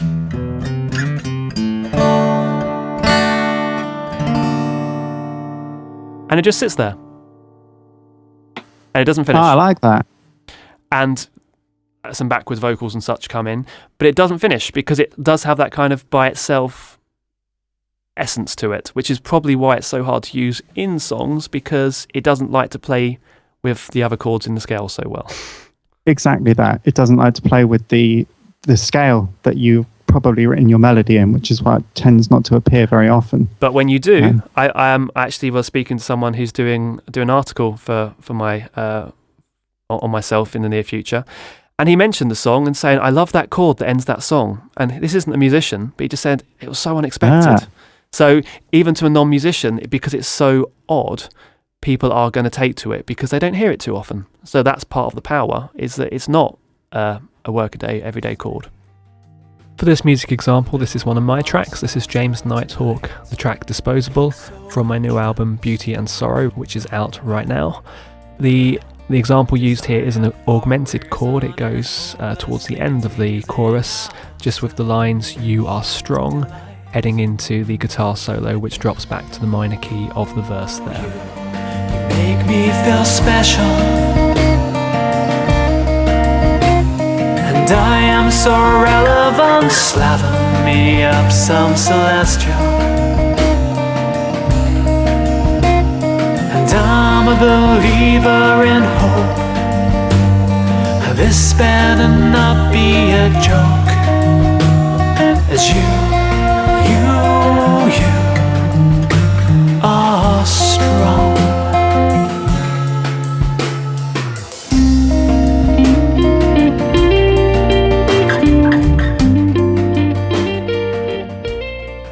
I'm really glad you had an example because, like I was just about to say, it's so hard to talk about it without people being able to hear it. So thank you for that. There we go. I like using them as passing chords. They're good to use to go through Yes. in a progression. Yes. And that's a lovely little segue into our next bit, which is suspended chords, which are very much passing chords in my usage. So suspended chords. Paul, do you want to quickly give us the theory behind this? Yeah, a suspended chord for me is where you play a fourth. That's the suspended fourth. So if you play, probably the most commonly used, if you play a D major chord and then add the suspended fourth above it, so you can hear that it adds tension. For me, it really wants to go back or go somewhere else. That's better, thank you. Or we could go the other way, because we can go to suspended second, which is also tense, but in a kind of floaty, open way. And then you want to go back. So very sort of choral, amen, and Yes. Let's go for the obvious.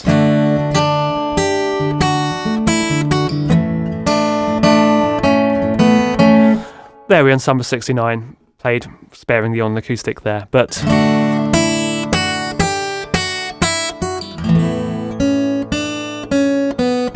you get the idea moving around that chord. It's the same underlying chord with just a change on the top.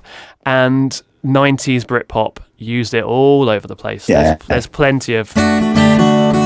Oh, and straight away we're into a crazy little thing called Love there. Yeah. You get the idea. Just moving, with the guitar, as all guitarists listening know, D is just covered in suspension chords because it's one finger that moves, basically. And then, the other one that often goes hand in hand with that, they throw some sevenths in with it, don't they? I'll see if I can remember this one. I think it was...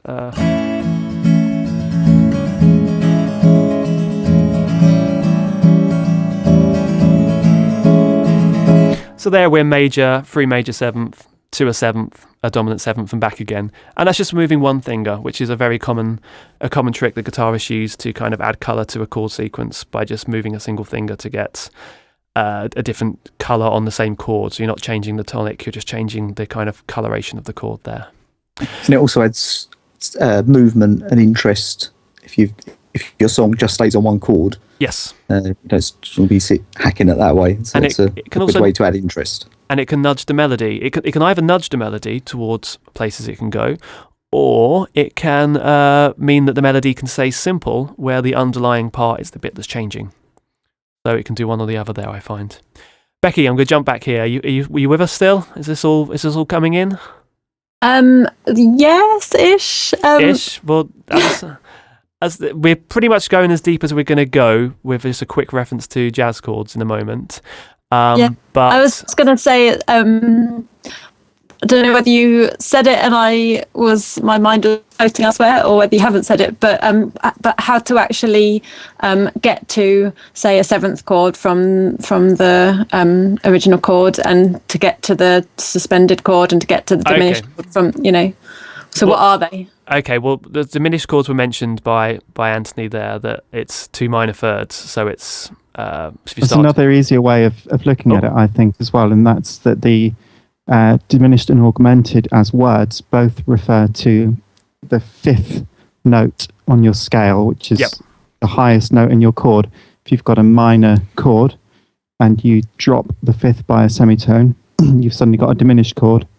And if you've got a major chord and you augment or raise the 5th by a semitone, you've got an augmented chord. Okay, and with the suspensions, you literally suspend the middle. So if you've got 1, 4, 5, if 1, 3, 5 in your chord, so C, E, G, you take out the E, you just get rid of it, you suspend it, and you put in its place the second. So it'll be C, D, G in that regard. So the nice thing about these is, as you say, the chord name actually does reference kind of what it does. Again, this is quite difficult to explain via just speaking on the podcast. So these will all be noted down in the forum, songwriterforum.co.uk, and you can also just check Wikipedia, etc. for this stuff. We're just kind of giving you some feelings on how they can be used and how we might have used it ourselves. I was just going to say, it seems like a good point to jump in and just say that all this talk of chords can seem really overwhelming, and if you made it your job to sit down and understand everything about what we've just said in one sitting, it would be easy to kind of feel like you got in too deep. But generally, when you're applying all this theory, what comes out is going to be an awful lot more simple than what we've been talking about. We're just talking about ways to add interest and colour to probably what is still going to be 4, 5, 6 chords. Yeah, because in your verse or chorus or whatever. Because you don't use everything every time. If you did, Exactly. Songs would be stuffed. And sometimes the best songs are ones which use just 1 or 2 tricks. We had Summer of '69 there, which lives and dies by that riff, which uses the suspended chords. That's what everyone remembers there, as well as the big chorus, of course. And Blackbird is made by that wonderful finger picking that he learnt in India, putting in those odd diminished chords with the open G string there, which also I think makes most of the song modal as well, which is another conversation we won't go into now. But as Anthony's saying, you learn tricks and then you put them in sparingly, and then you kind of build up your portfolio as you go. So start at the beginning. Obviously, for those of you listening and know all this stuff, you've done this. You've started at the beginning. You've got further, most likely further than we have. For those of you at the beginning of this, start at the beginning, learn your chords, learn the basic rules, and then kind of dip your toe a little at the time. You don't need to learn all this at once. And if you do, it might be overbearing in the first place anyway there. So now we've done all that, I'd like to then just move back for a little more conversation on how we each use this stuff. So Becky, I'd like to start with you because you've mentioned very clearly that you're many years removed from your theory. So how do you think in a musical theory way, if at all, when you're writing songs? I don't know that I do think really about it. I suppose I kind of have something in my head that is more or less what I want to hear, and by trial and error I just play around with different notes until I get the combination that I want, and that's as scientific as it really gets with me. Well, that's really interesting because, as I say, having studied songwriting and music tech at university, we'd have these lectures where people would come in and they play their songs and we'd dissect them. And we do the same with, like we do on this podcast when we talk about Hit Songs Deconstructed, where we break the songs down. And I was on both ends of this at times where people would be dissecting my songs and I'd be doing it to other people. And they'd say, oh, I love the way you move the fourth down to the minor before you resolve it at the end there. That's a really clever trick. And I maybe didn't realise I'd done that because I hadn't consciously made that decision, but it doesn't mean that trick hadn't been used. So doing things by feel and by ear often will get you to some very interesting places. But by learning the theory, you might get there a bit quicker or have more options. And the thing that I find myself doing as well, more recently actually, because I'm trying to teach myself the ukulele, and I wanted to kind of transcribe some of my songs into actual, so that I knew what I should be playing rather than trying to pick it all out by ear. And so I've been using a chord finder website on the internet. Yep. And so just basically what notes are you using, and then it tells you, well, that is a such and such chord. So that's quite useful. So who else here? I know Anthony's going to put his hand up because we've had this discussion before. Learnt a lot about chords by grabbing something like the Beatles chord songbook. We've mentioned this before, and for me it was the Beatles and the Oasis chord songbooks where I would go through, learn their songs, and then realise, oh, in this song they've got the C, the F, the G, but also the F minor, and that sounds really cool. I'm going to write a song that uses that trick. We all did that in the early days, yes? Of course. Of course. Isn't it sacrilege to do anything else? I think it's the rule. Paul, did you do that, or you straight in with your chord theory books? No, I think the general pattern for me was learning guitar, learning the shapes. I think it's something Becky mentioned, which is really important, is that when you're learning an instrument, you don't think about this. You just learn the shapes of the chords. You don't actually think, right, I want to play a suspended fourth and construct it in your head. you learn the shape for a suspended fourth, and then learn the shape for a major, and then luckily on piano and guitar, you learn your shapes, learn the chords. And for me, it was only later that I got into the whole scales and modes, and that's when you do need the theory to understand why a mode works, why a chord works. But did I you want to extend the chord. But did you find that because you've been learning loads and loads of songs, I mean, you're in a cover group now, and you've been in cover groups throughout all your life, as you said before, your musical career there.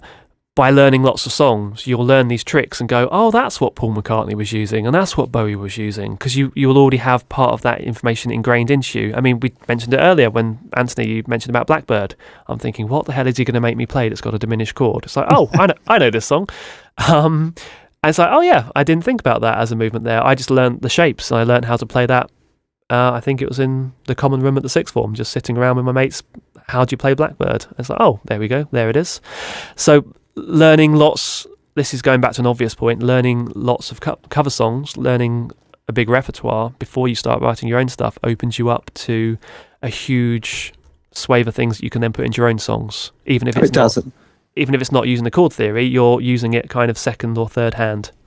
Yeah, definitely, and probably more useful than the songwriting. When we get together as a band, we want to learn a new song, we'll stick it on Spotify, but by the first chorus we've got it because we know what chords are coming next, and it makes you pick up songs by ear, incredibly quickly because they're all using the same tricks.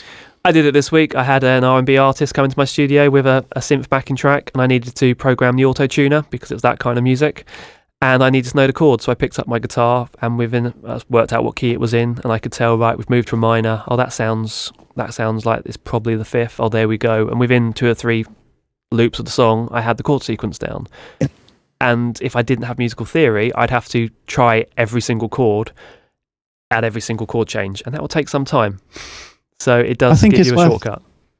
It's worth jumping in at this point, even if you didn't know the language to describe what you were doing. If you're experienced playing a lot of songs, you'd probably hear, if this is C, then that's F, and that's probably G. When it really comes into its own, there are 2 times when it really comes into its own to be able to describe what you're doing or understand how it works.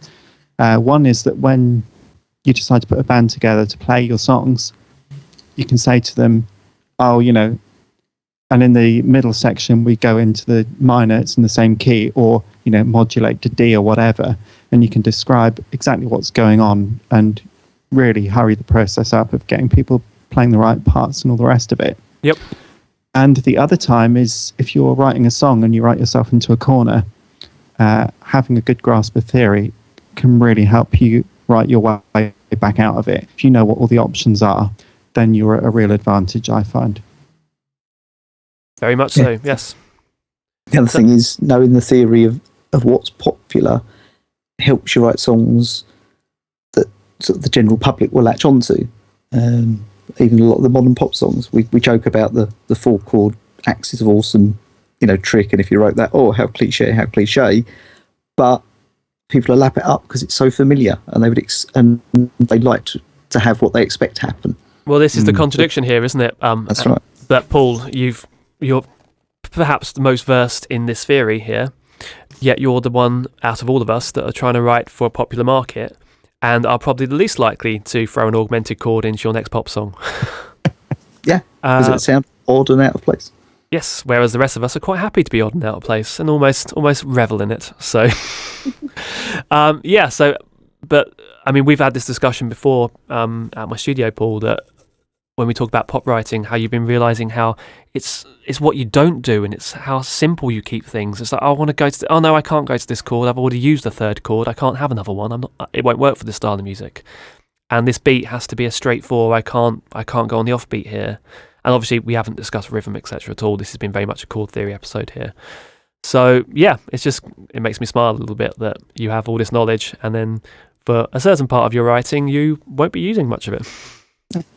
I'm doing other things, don't worry. Indeed. There are other things you're learning, which we'll get into in other episodes there. Right, I'd like to wrap that up now because we are running quite long here. for those of you that have been listening, thank you for sticking with us. I hope you've either learned something or had a bit of a refresher or a bit of a view into how us as writers think about this stuff in our different ways. There are no rights and wrongs about this. There are musicians out there that revel in their complete lack of knowledge. I mean, punk was a movement where it was a case of, I've got 3 chords and that's all I'm ever going to learn. And was it The Clash that got in trouble for getting too smart for the punk movement? I've got 3 chords and I'm not afraid to use them. There we go. And if you dare bring in a minor chord, you are thrown out. But there are musicians, I mean, the famous one is Paul McCartney can't read music. It's like, I don't know whether that's still true or whether that was just something that was just spoken and was never true in the first place. But I don't particularly read stave music much. I'm good with chord sequences and I can improvise around scales, etc. But if you give me notation, I can't really play it. So we all have degrees of our musical knowledge that we then employ into our writing, and it's about learning the things that are most important to you. We can't all learn everything. We can't all play every instrument or know every part of theory, but we need to learn the parts that augment, pun intended, our writing. So the old adage is the more you learn, the more you can apply. So I'm a big advocate of learning little bits as you go and just keeping your ears open to new ideas. But as I say, for those of you listening, I hope you've stuck with us for this. This has probably been the most muso-y episode we've done. So we'll go for a more light-hearted one next time round, I'm sure. But even if you're not a musician, maybe this is an insight to how we as musicians think with regards to this stuff as well. So unless there's any more last-minute points that anyone jumped into, Paul, Anthony, Becky? No. Brilliant. As I say, jump on the forum. We will have, as soon as you're hearing this, we will have made sure it goes live in tandem. There'll be a thread in the bar or elsewhere, but just search for Songwriter Select Podcast Episode 4 or have a look what's trending there at the moment and you'll find it, no problems.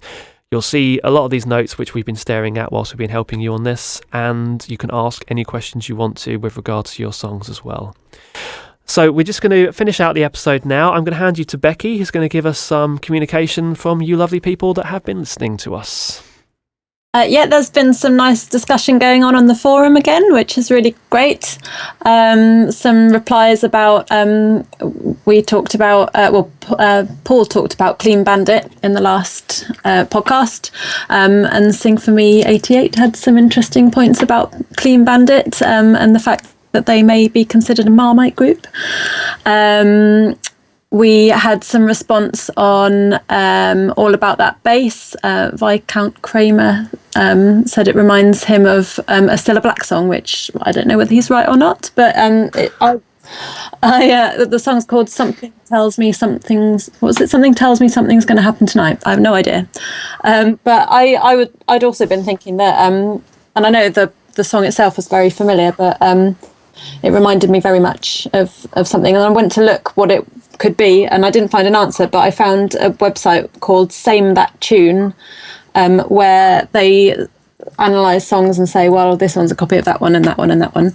Apparently All About That Bass is possibly, or there's a South Korean artist called Coyote who's claiming that All About That Bass copies their work. So very interesting.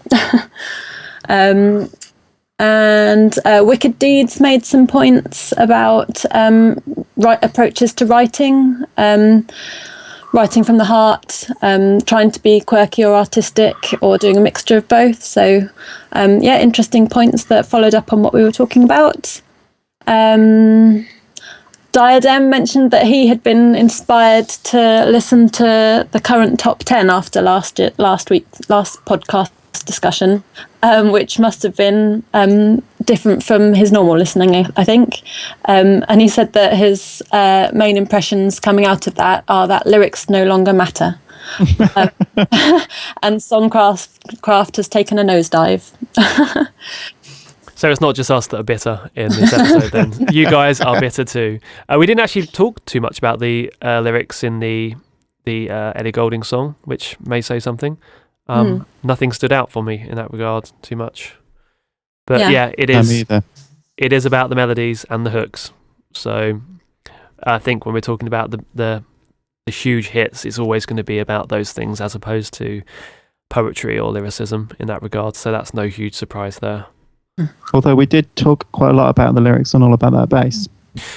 We did actually, because it was quirky, and quirky is something we're going to look into in a future episodes, and the importance of quirks, and that'll be very interesting how each of us view that, because I know that we each have different views on how artists use their quirks and how maybe they should hide them. And especially with Paul as a pop writer, I'm fascinated to hear whether you are pro or con, because if you're writing for a market, are you supposed to avoid being Marmite, or is there something about being unique that's interesting and actually bring people in? Just I have a definite view. I'm going to save it. Oh, there we go. So there's just a little teaser for maybe our next episode there for you. But yes, it's interesting that people are bringing it up before we even started to think about that. So if you have got some points about quirkiness in your favourite artists, maybe let us know and we can kind of drop those into the conversation ahead of time. You get an early heads up there. Brilliant. Was that anything else there, Becky? Or have we covered that? There was just a comment also about we had a quite long discussion about lyrics previously, and Phil said that he would have been interested to hear some more discussion about abstract lyrics, and gave an example of kind of Sgt. Pepper era Beatles, and I suppose the acid influenced. Yes, Lucy in the Sky was the one that came straight to mind there. Yeah. and was I Am the Eggman. Yeah, I'm the Walrus. There we go. I had to sing the song through to get to it there. Nonsense lyrics. You've got abstract lyrics. I'd always called them nonsense lyrics. Maybe that's a bit more, judgmental on them. But yeah, they are fascinating. And if lyrics really don't matter, if they're just sounds, then just pick fun sounds. So maybe that is an interesting discussion to go for. That's another one to add to the list there. Right, let's start wrapping things up. We've just hit 2 hours, so it's probably time to start wrapping this up, guys. It's been a very interesting conversation, though, and I hope you've all bared with us there. So let's do some plugs for you at the end here. Firstly, if you have enjoyed what you're listening to, we want to say thank you to the 5 people who've been onto our podcast app, on the podcast app on their Apple devices. We now have 5 5-star reviews and some very lovely comments on there. So thank you to everyone who's put those up there. And obviously we are still being downloaded, and you can listen to us on YouTube or via the podcast app. Or we've also got a direct download which you can grab. The link is on the forum, songwritersforum.co.uk. You can follow us at facebook.com/songwriterselect, as well as on Twitter at SW Select Podcast, and you can also email us and you'll get straight through to Becky at songwriterselect@gmail.com. So handing you over to Becky, would you like to plug your networks? I'm on SoundCloud as Becky Lucy Thomas, and I'm on Twitter as Becky Lucy Music. Lovely stuff. Paul, where can we find you? Yeah, I'm on the songwriterforum.co.uk as Boydie. I'm on soundcloud.com as Boydie Music, and Twitter, Boydie Music. Lovely. Anthony, we've already been plugging your lovely forum, but feel free to do so again. I would, and I'd also like to very cheekily correct you, James. Songwriter Forum, not Songwriters Forum. Take the S out. .uk. Take the S out. I do apologise. And you can follow the very exciting build-up to my album release on my Facebook page, facebook.com/Anthony Lanism, and that's also my handle for Twitter. Brilliant. I am James Nighthawk. You can find me facebook.com/James Nighthawk, at James Nighthawk on Twitter, and you can find my albums on Spotify, iTunes, etc. Just search away there. Also on SoundCloud if you'd rather stream directly there. I think that kind of wraps us all up. Has anyone else got anything to say before we close out? Nope. Brilliant. Well, it's been lovely spending the evening with you guys. I hope you at home have been enjoying what you're listening to, and we will see you all again in a few weeks. Thank you very much. Bye. Bye. Bye.